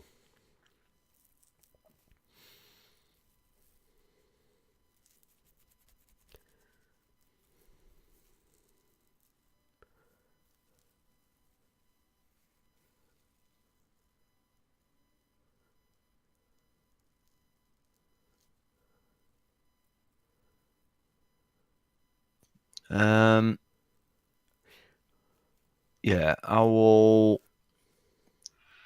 use my familiar, set it because my mage hand cannot move that fast, but my familiar can move just to scout ahead, and that's All right. The door at the end of this hallway is closed. yeah. So it will probably wait right in front of the doors. Let's see how intelligent they are, because the bird just flew past them. Yep, they aren't scared of that more than the 3 guys behind them that have been murdering their friends. Let's see. It is their turn. They are at full panic at this point. Let's give them, in this narrow hallway, they roll that, and that. The guy in the back trips over his own 2 feet and falls flat on his face. He is now prone in front of you. This guy and this guy do not. So 5, 10 opens the door. He can get to about there. This guy is following on. He is there, and he is fighting with the locked door. This guy is currently flat on his face in front of you, trying to work his way away. Satet, you're up. I guess how much of a pain will it be for me to run past? Well, I want to just run up to this room here. Okay, so it will be an acrobatics check to get past the guy who's on the floor, just to make sure you don't trip. But otherwise, you can get there if you want to. Yep, that passes, so you can get there. You see the guy to the bottom here is trying to jimmy the arm of the guy to the top, who is trying to unlock the door. He is fighting with his key. You still have an action if you want it. 5, 10, 15, I don't 20. think I can do anything. I'm just gonna scream like a feral yell. Okay, they are intimidated thoroughly. Let's go ahead and roll that. Nope, he manages to keep a hold of his keys. Holocaust, you're up.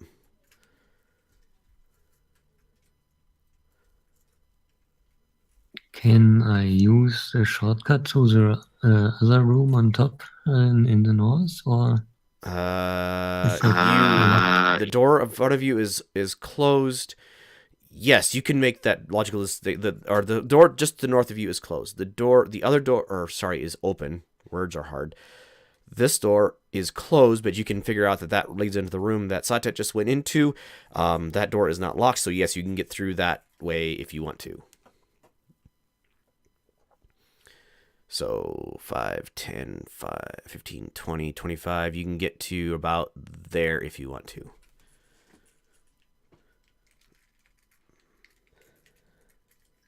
there? Yep, and that would leave you with an action. If you want to get further on, you would have to do the rush, run, whatever it is, action.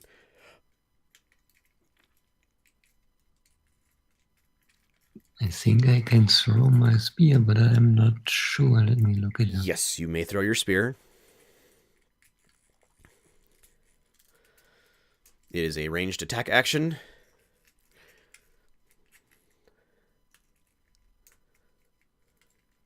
Is it just the same roll as a normal attack? I believe so. I think it might use dexterity as instead of strength, but it's a spear. I think it uses dexterity instead of strength to add to the attack roll. Okay, then it's one higher than the roll. Okay. No.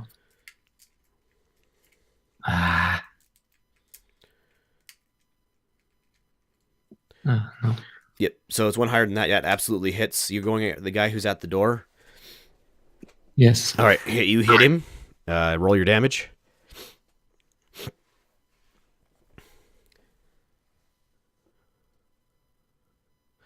That will be enough to kill him.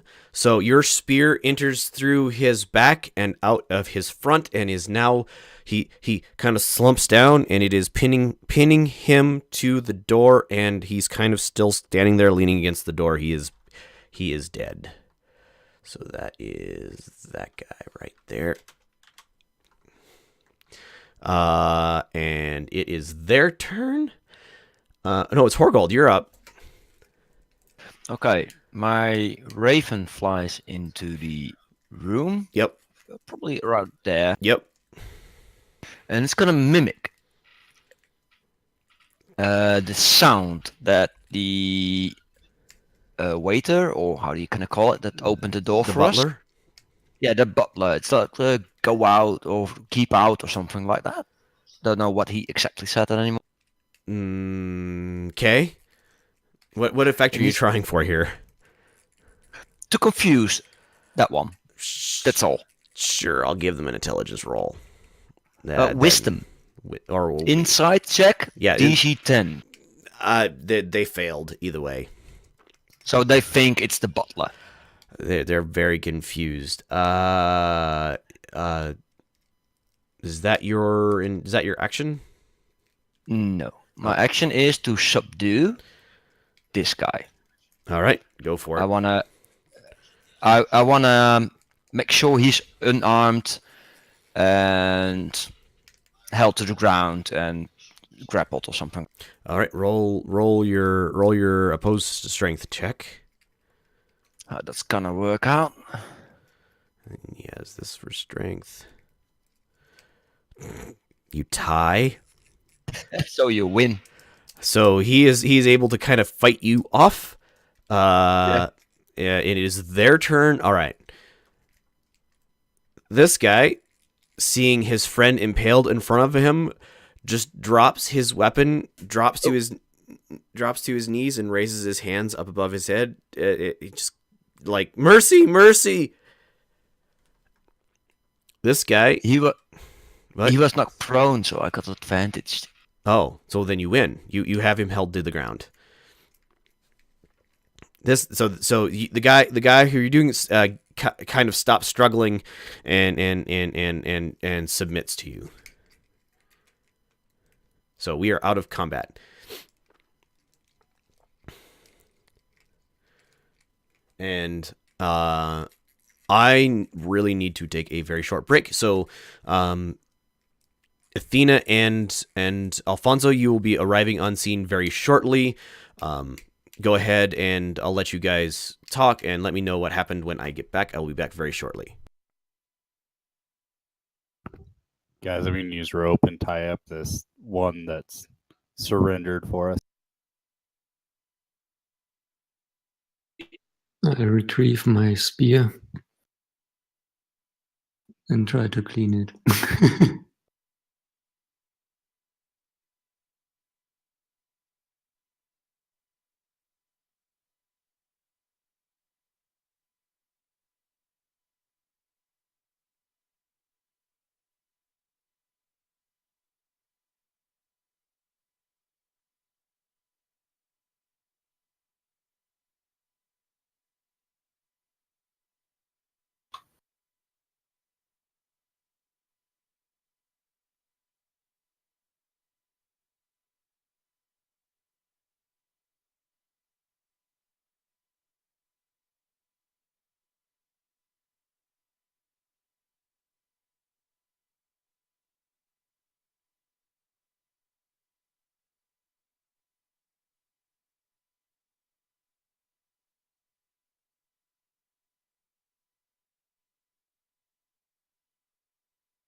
So we tied them up.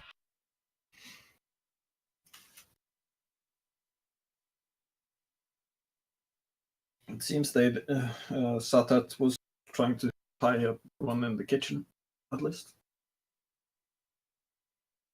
And I'm guessing you can hear muffled hooves rapidly closing in on the house.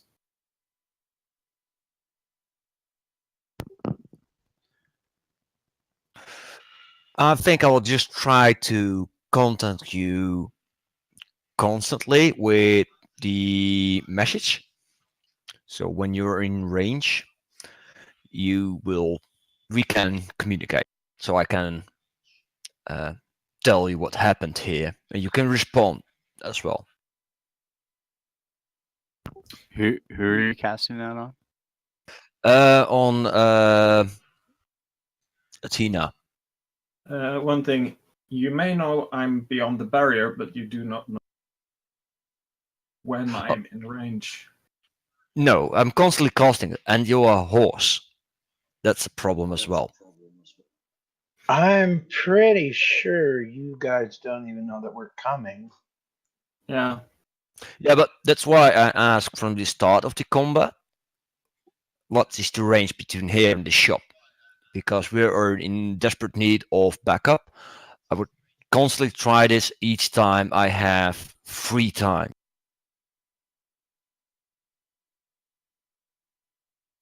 The range would be probably mile and a half, guessing roughly.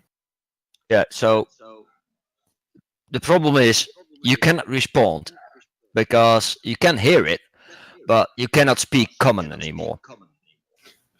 You might get a back. What confuses me a lot. The bird could find us, even at half a mile out. The bird finds us, even if message can't.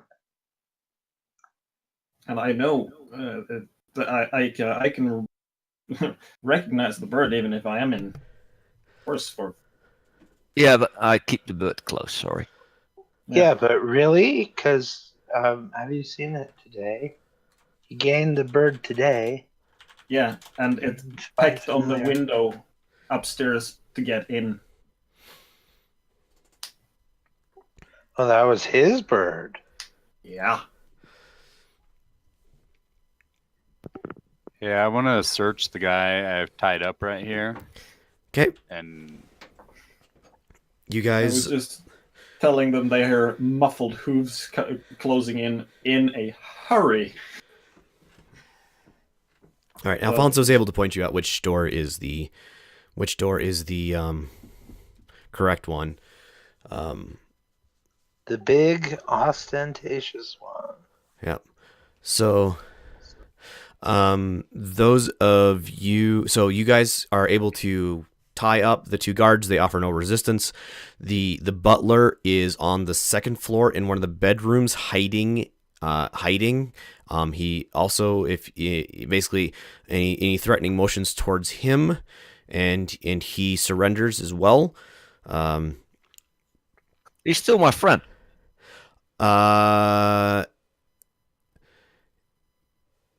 He was charmed. True. Well, yeah, it hasn't been an hour. 1 hour. Well, we take the butler. So we take the butler he's for upstairs. interrogation. He's upstairs, very confused. But yes, you're able to. He's your friend. You are correct. I will just sit him down in the room here and offer him some drinks. He's as you lead him past the dead bodies, he's looking confused, but I kind of ask you, my Is he friend. horrified or not? Yes, he's horrified because those were his friends as well. Does Oh. that give him another save? Yeah, let me check the spell again. Okay. Do micro expressions exist in this universe? Why doesn't... Oh, I don't have spell slots anymore, so I cannot...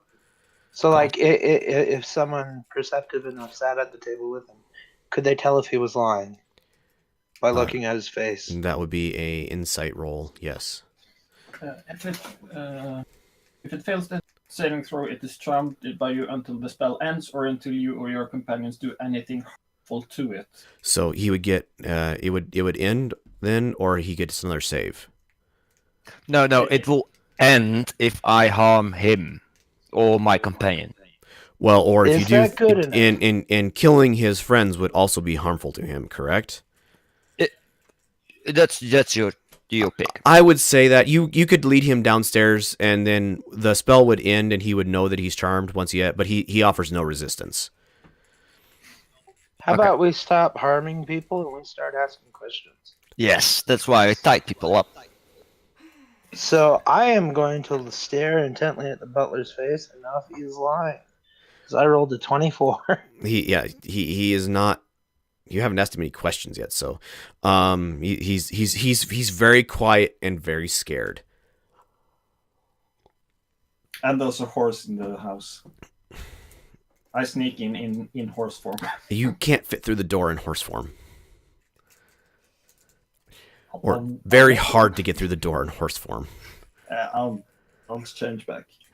Okay.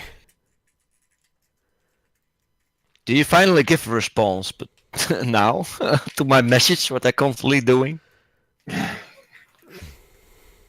As I change back, right outside the door, and I've been hearing whispers for a while, just by message, but I couldn't answer.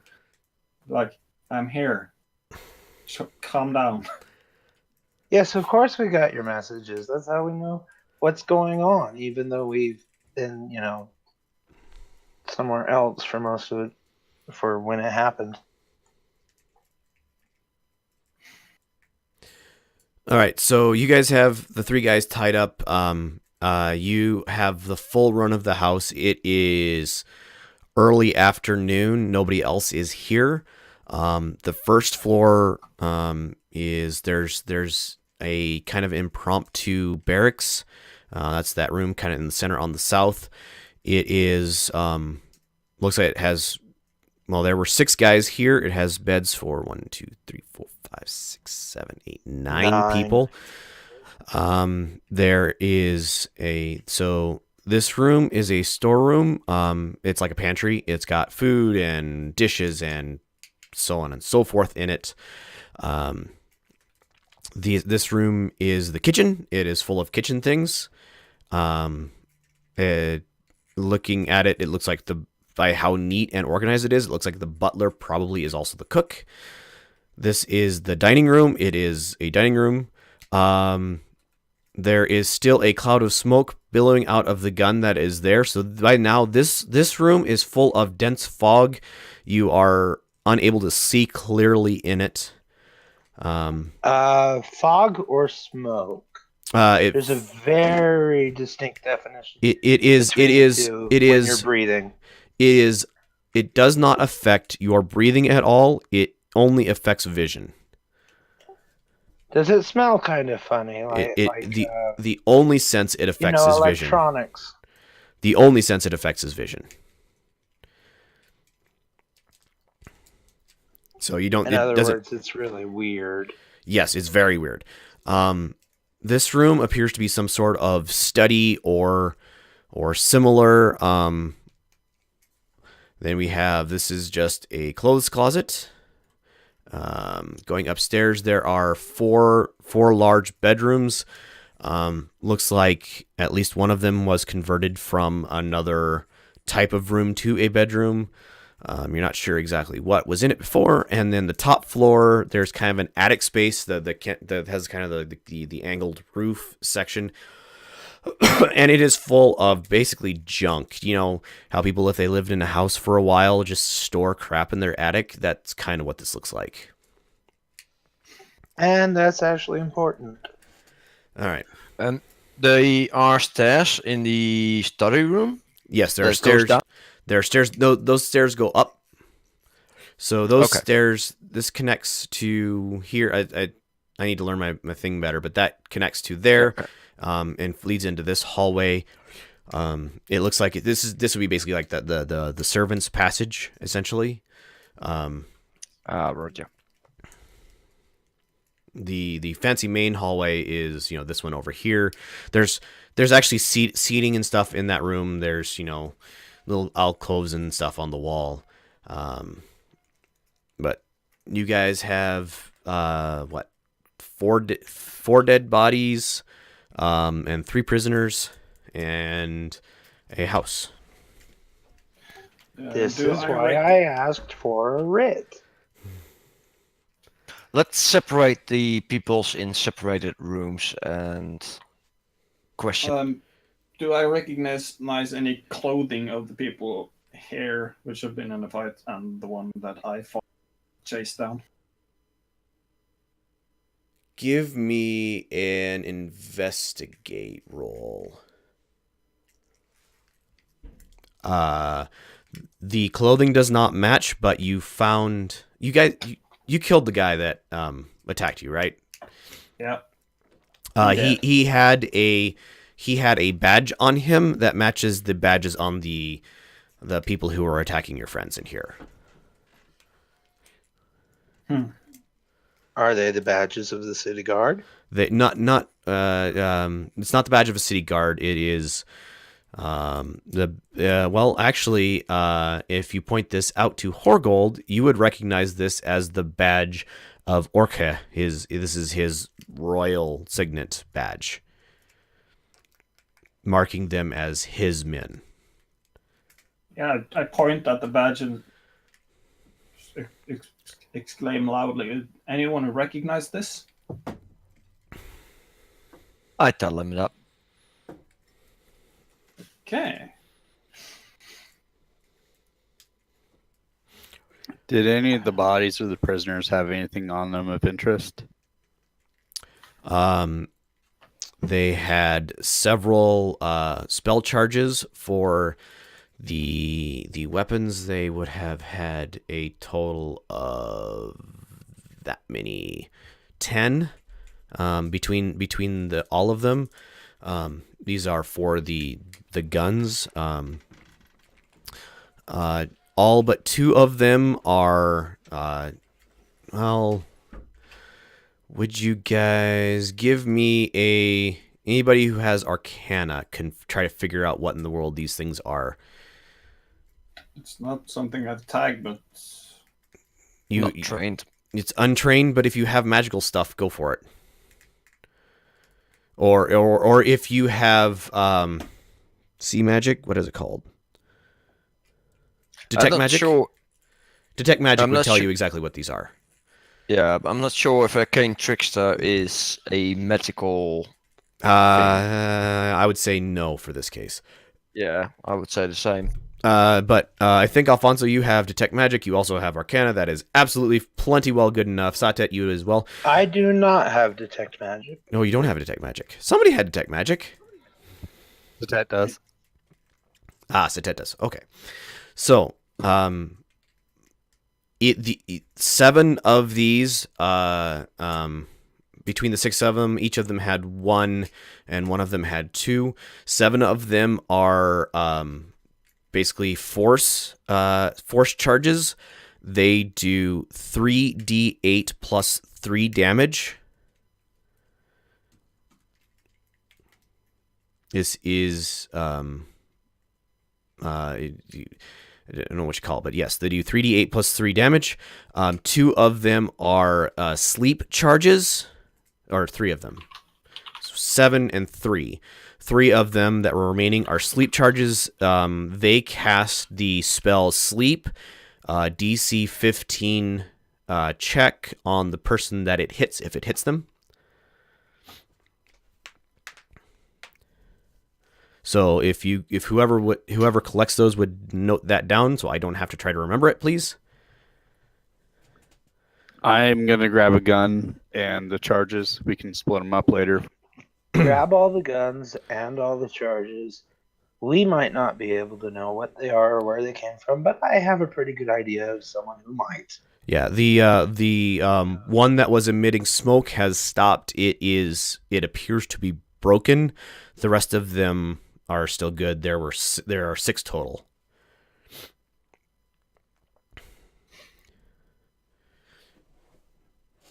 So five good ones and 1 broken one. Other than that, they all had a essentially bronze breastplate. They had a rapier, wooden rapier, basically, and that's what they had on them. Is there like a desk or a room where there are notes in this house? That would be this room. Right, there's a study right there. I'll investigate that room for clues Right. or lead. If you, go ahead and roll investigation. You take some time, but you are able to find 3 encoded, or 3 books that are written in some sort of code. Or at the very least, it doesn't match a language that you or any of your friends know, so you're thinking it's a code. There are. What's that? I got Thieves Can't. That's coding. That is a specific language. This For is rogues, yes. Yes, a specific language for rogues. This is not Thieves Can't. It's some sort of cipher. You're not exactly sure what. It will take some study and code breaking in order to figure out what it is. Take some study time. You guys said you separated each of the people into their own room. They are separated. You guys find in. No, actually, it would be in the study. You find a box that has a couple hundred brass in it, and call it 250 brass in it, and some various mixed coinage. Call it another 5 brass worth of bronze and copper. You find in this room there's a bunch of reading material that doesn't seem important. You guys, let's see, what else are you going to find just in physical inspection? So you found, I think I said, 3 code books. You find the 255 brass in that room. The house in general, I mean, if you wanted to loot this place, the fittings, except for the bloody now carpets, are all highly valuable. I'm assuming you're not going to toss the place, but it's well appointed. Value, like, it looks good. Are any of us rich enough to afford the books and thus know what they mean? Like, is there any of us who can find a pattern in the books as to what this person was interested in? What would they be? I mean, give me just intelligence rolls would be fine, just to kind of have some information on that. Really? Because these are not well-known books. Well, the three If code books are separate from just the various study materials and stuff in this room. Yeah, but I assume the printing press hasn't been invented yet? It has absolutely been invented. So books are common. Correct. So reading is common. I would say that everybody except the absolute lowest class of servant can read. Yes, is literate. Or a slum kid, but you've been taught to read by now. I don't think Athena would let you work in her shop being completely unable to read. Well, Athena wouldn't let me near her without me being able to read. Yeah, so if she knew that I couldn't, she would teach me. Yes. So it's like, let's roll intelligences and see who can pick out the pattern in the books. Comprehend languages would get you it instantaneously. Otherwise, you will need some time and study to crack the code. Yes. I want to investigate the barracks while I'm here. All right. So looking through the barracks room, each of the beds has a small footlocker at the bottom of it with a couple changes of clothing in it. Various small items, personal effects. It looks like each of the beds is well made, well kept. It's not dirty or nasty in here at all. Can I cast Detect Magic and just walk throughout the entire house? You absolutely can.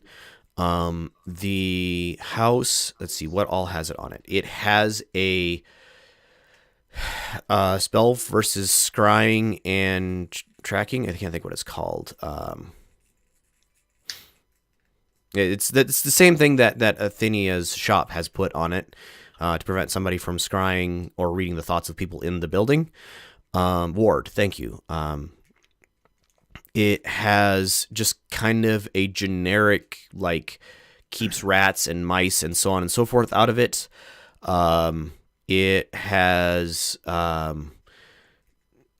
let's see, what else would it have on its, the house itself would have on it. Like, all the light sources ping you as magical.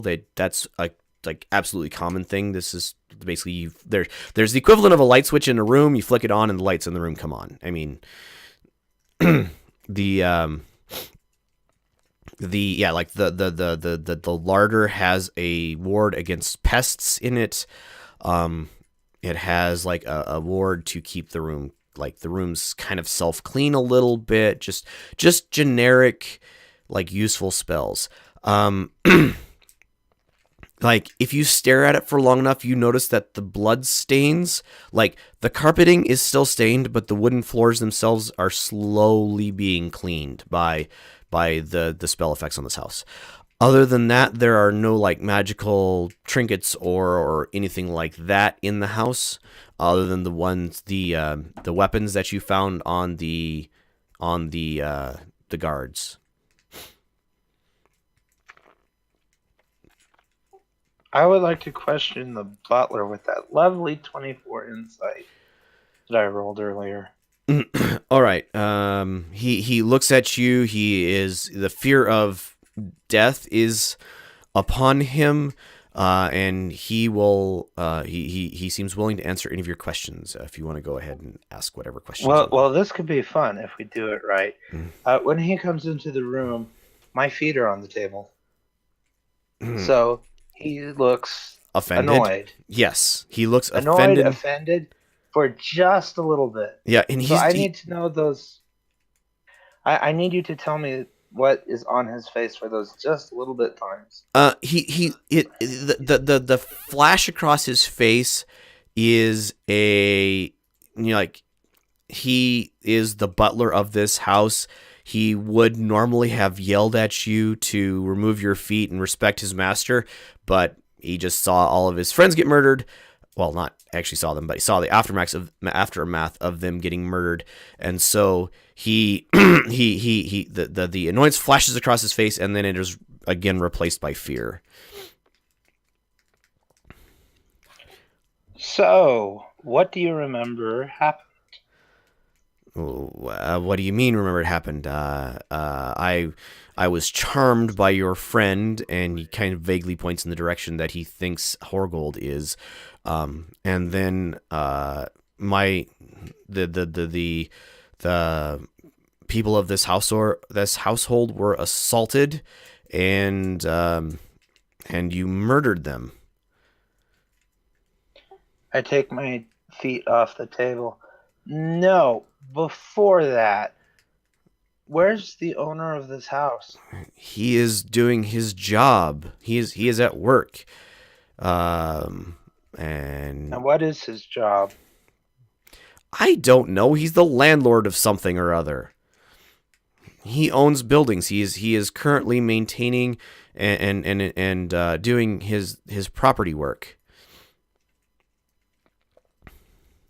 So I'm guessing a flash of annoyance there. Yeah, he thinks you are being impudent for not knowing who his master is. Well, I put my feet on the table to make him annoyed and frustrated, just to see what annoyed and frustrated looks like on him.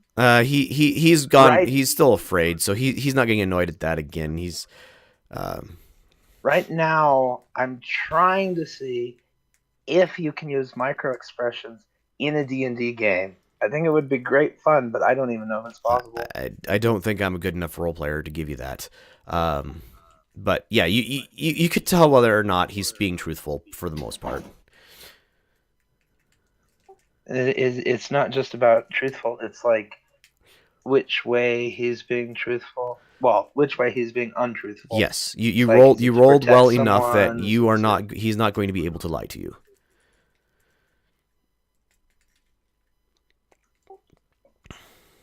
All right. So let's pretend that I don't know who owns this house. Who is it? And by the way, what is your name? My name is Vlad. The owner of this house is Baronet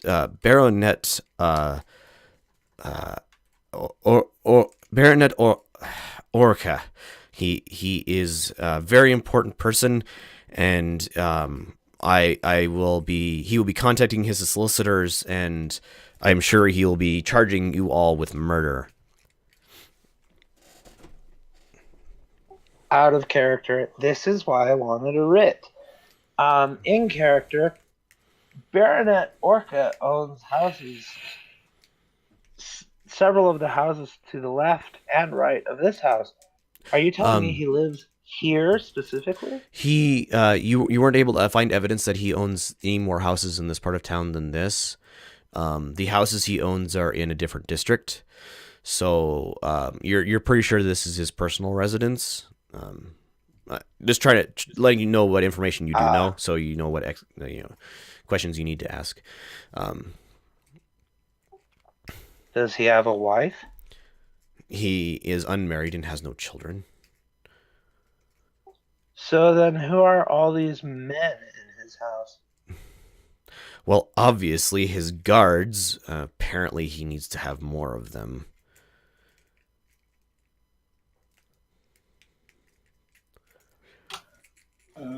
That is a lot of guards. Athena will be returning to the shop. Okay, guys, how did the fight start? I mean, out of character, I assume that we would discuss this right after the fight ended, but how did it start?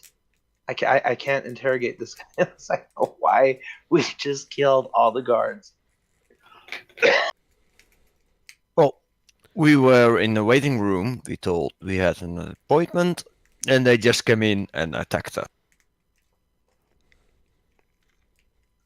Okay, back to the butler. So you're saying that when people come into this house and have an appointment, they are usually attacked by the guards? No, I mean to kill my friends. My friends just asked me who was waiting in the waiting room, since they heard the front door open, and I informed them that I informed them who was waiting here, and then I went upstairs to tidy up the upstairs bedroom or tidy up one of the upstairs bedrooms, and then I hear the crash and sounds of fighting, yelling, and screaming. Out of character, you're thinking he's implying that you three are known to, or the three people who were, so Horgold, Hollock, and Satet, at least one of you guys was known to both the butler and the guards. And that is, you can imply that is why the guards attacked you, is because they knew who you were, and so you were sitting in the waiting room and they thought they could take you out while you were there. Mr. Vlad, who do you think we are?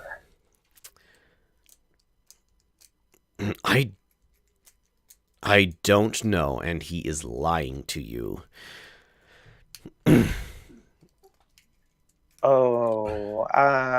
Better than that. Mr. Vlad, who do you think we are? He's looking progressively more worried, and he's kind of backing away from you, and I don't know.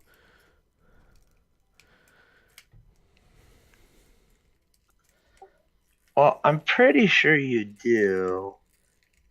I mean, you're backing away from me. You're defensive. The only weapon that I have on me is this crossbow.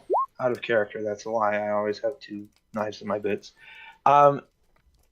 And frankly, it doesn't really do that well at this range. So, who do you think we are? Or rather, who do you know we are?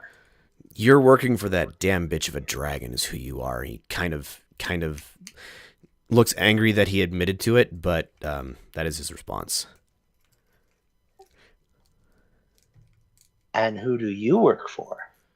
I work for Orca. I have already told you that. I am his butler, his manservant. Seems to be a very violent job working for Orca. Not usually. Usually my home isn't invaded. Do you know who Orca works for? Like I said, he is a landowner, and he is being evasive again.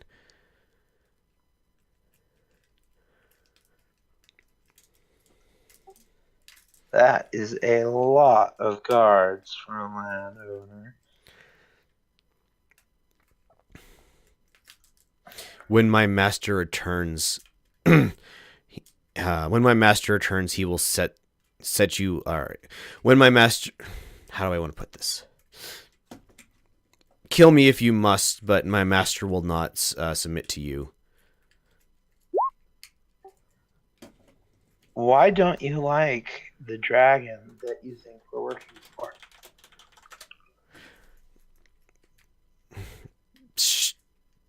He scoffs at you a little bit.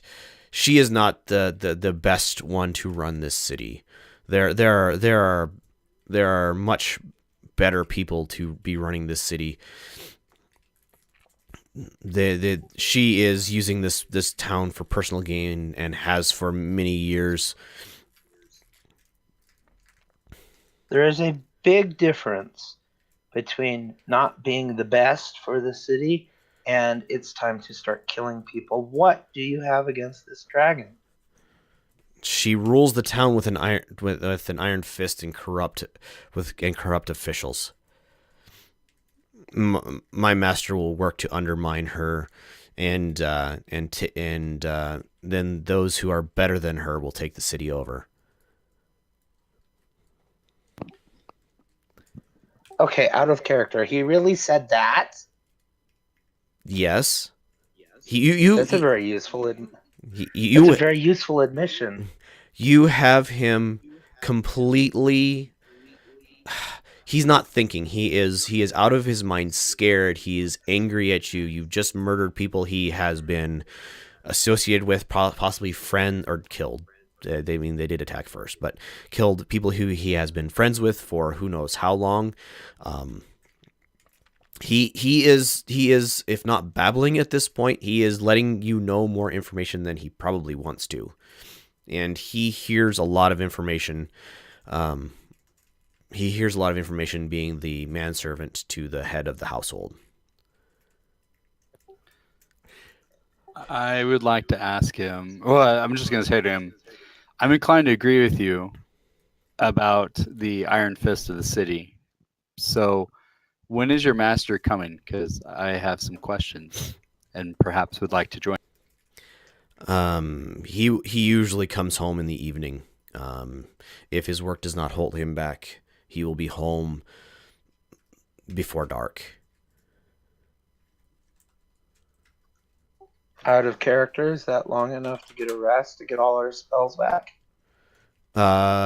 So it would be a short rest between now and then. I tend to say you can only really take one long rest per day, and that is, sleeping. Which among us need healing besides myself?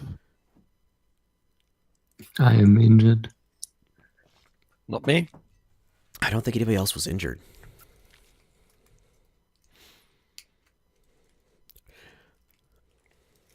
I want to ask the butler still, though, about money. Where does the money come from? He goes, my master has many investments. I'm sure he owns a shipping business or something. He has been buying property for a couple years now in town. You are under the impression that this guy doesn't know where the money is coming from. He thinks it's all from land, but it's really... There could be more. Correct. Mr. Vlad, how long have the guards been here?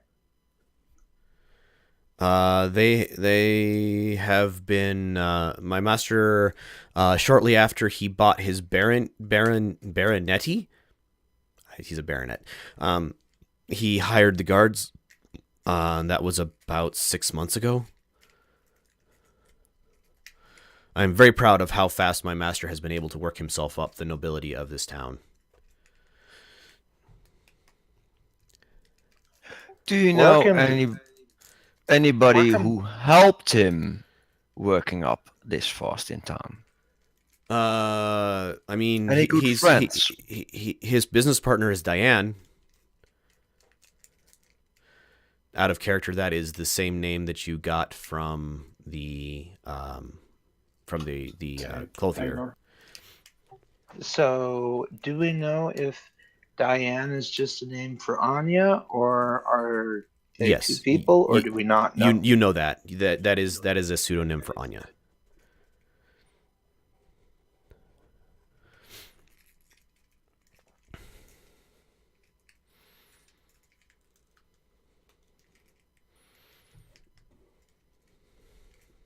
Interesting. Mr. Vlad, it is my understanding that you don't work your way up the nobility. Work you by your way up. yes, but it is hard work to earn enough money to buy a baronet hood, a baronet ship. I don't know the word Yes, for it. to He rise does. so quickly. Absolutely, my master has made many good investments with his business partner.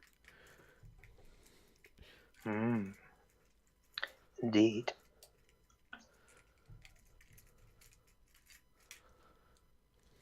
So do you know where we can find this business partner? She is current. I don't know.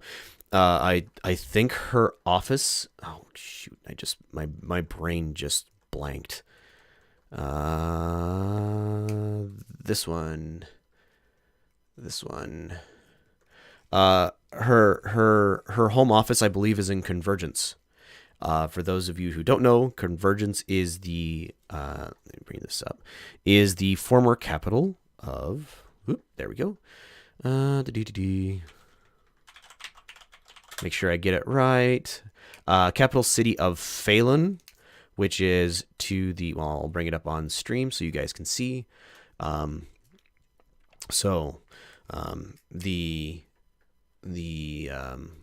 This purple line is the former border line of the Kingdom of Phelan. It was conquered by Kartuk, which is the upper left kingdom here. Some number of years ago, shortly thereafter, Gosan, which is the capital city, was Pirosh Gazlo, which is right there. So these two kingdoms were conquered, and actually most of the actual borderline is actually in the forest here. The Elven Kingdom is to the south in this wooded area. So the Kingdom of Kartuk covers basically this whole land area up here, and they've made inroads into the Elven Kingdom to the south. They're currently not at war, but they have been in the past. But yes, her business is out of Convergence, I believe.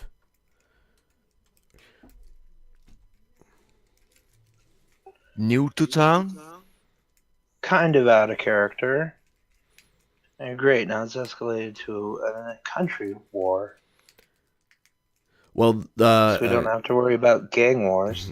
Phelan and Gosan are no longer countries. They are, I guess, protectorates or states within the Empire of Kartuk.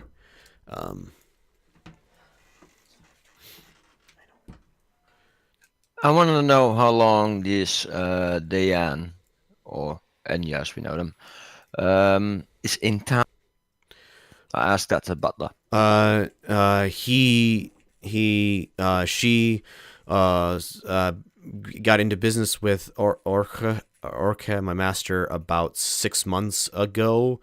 And they have been together. They've met at least a couple times every month since then.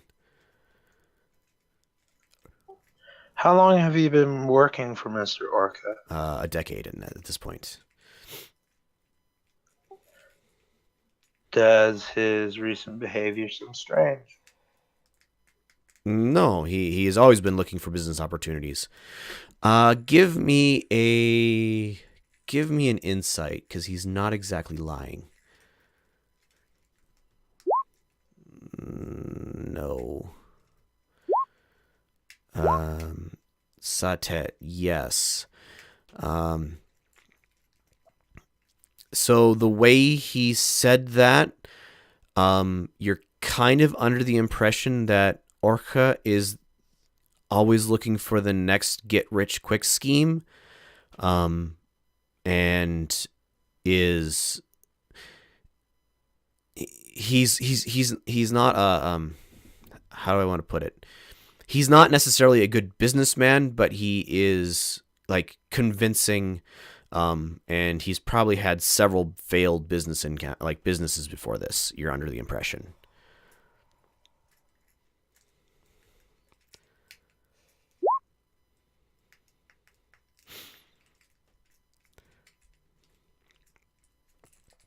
It's getting towards the evening. You guys want to interrogate either of the guards? You think you've got another hour or two before Orca would be coming home. Normally, Athena, the shop, if you open up the shop for the rest of the day, it is a calm and quiet rest of the day. I'm actually more concerned about the carpenter. The carpenter, you're able to heal him up, and he starts talking about ways to like reinforce your window so that people can't shoot arrows through it. And he has like all sorts of plans. He isn't upset by the fact that he got shot. He understands now why you wanted upgrades. Yeah. So I just take your time, figure it all out. I'll pay you, no problem. He's like, all right, I have the best idea for your reinforcements. Do you mind if I contact a wizard? I think with a little bit of magic we can prevent somebody from shooting through your window and keeping it it's visible. As long as it doesn't get too expensive. I tell you what, since I would have died, we'll figure it out. So how exactly has Orca's mood and behavior changed recently?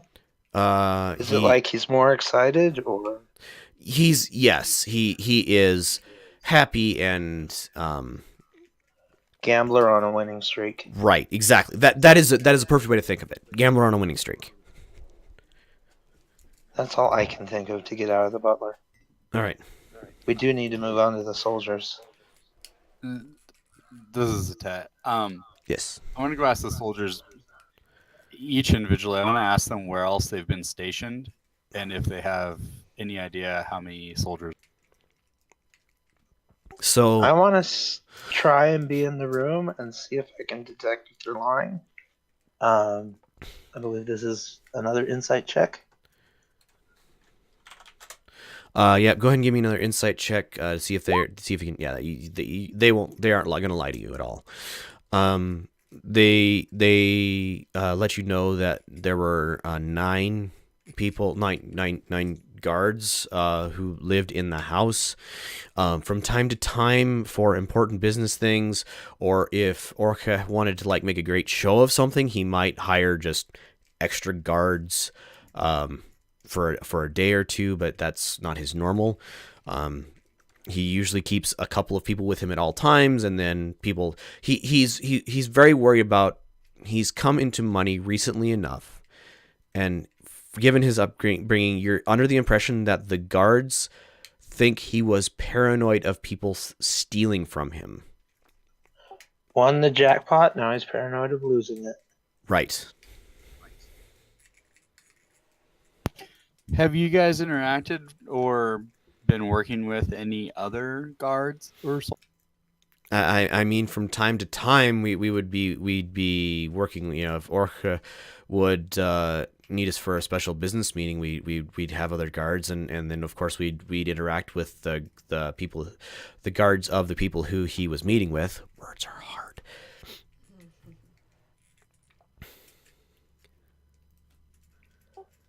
Just before we go any further, what exactly makes the guards of Kersh mercenaries rather than guards? Because both of them get paid. Mercenaries, I mean, in real life, tend to be more elite, more they don't like order, and better paid. So I'm wondering what the difference is. The guards of Kersh are generally better paid than the guards of other, and the reason I call them mercenaries is because they are often recruited from other large cities. Basically, they go out and if somebody is exceptional, they might go and hire them from another town. Not all the guards will be mercenaries, but in general, it is a mercenary contract. So not only are you city watch, but if like the town is attacked, you are expected to stand the line with the rest of the army. Call it militia.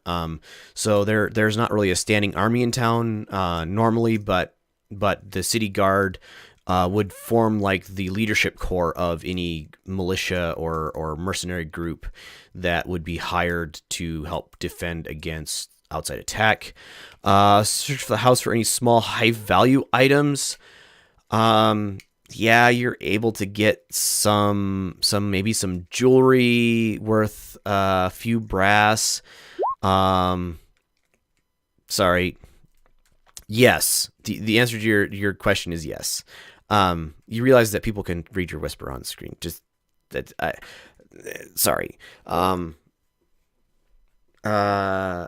If you want to whisper me that, then pop it up into the Discord. And I think you can whisper in Discord.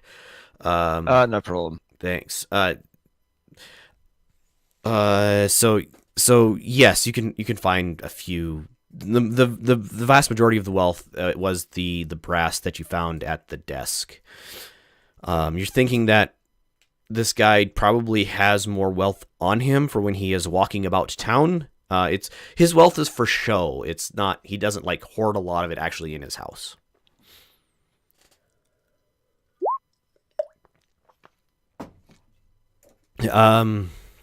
You're pretty sure with the information you have been given, you have enough information to arrest him without any sort of more writ than you currently have, Alfonso.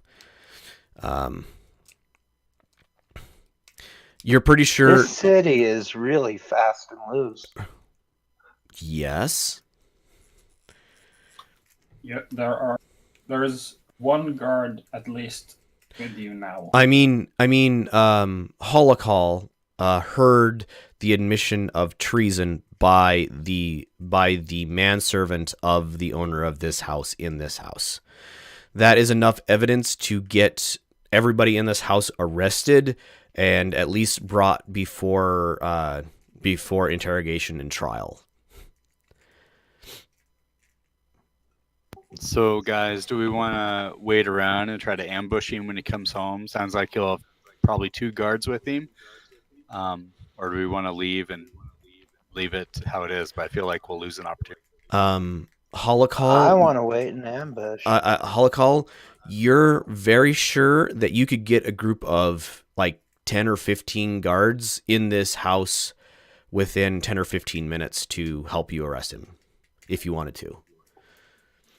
Alfonso's response to him getting 10 or 15 guards is to say, do not let him out of one of our sites.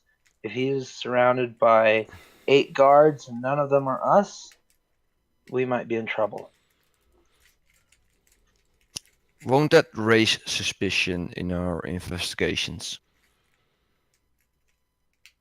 I'm not saying you have to. I'm just saying that with the evidence that you've gathered in this household, you could get city guard assistance for the arrest. It was a question for the group. Okay, sorry.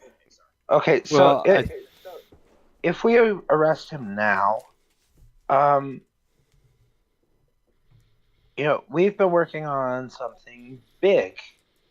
The other guards, if I recall right, are going after you because you have like extra duty. So they're like respecting that you have extra duty, which means that they know that we're working on something special. If we bring down, Orca, now it's a little less suspicious than just keep being extra duty infinitely without any results. They don't need to know what we're doing as a whole. They just see the arrest of Orca, and it could be taken as a whole bunch of things like anti-corruption task force, which would be kind of a good rumor to spread. Yeah, we need to disguise our real goals. Or it might be a good rumor to spread. There's I don't think the nobility will take to it very well. Yeah, but the problem is we cannot put you guys in the picture as the guards. We cannot put you guys in the picture that arrested him, which has a good contact with Anya. So Anya will know that this guy is taken down by you guys. I think it is better if he is taken down by guards that are not us. Yeah. So we get out clean out of this whole mess. I concur. All right, so how are you guys handling it? He's gonna be here at a indistinct point in the future after you guys have made your plan. So how are you planning on handling this?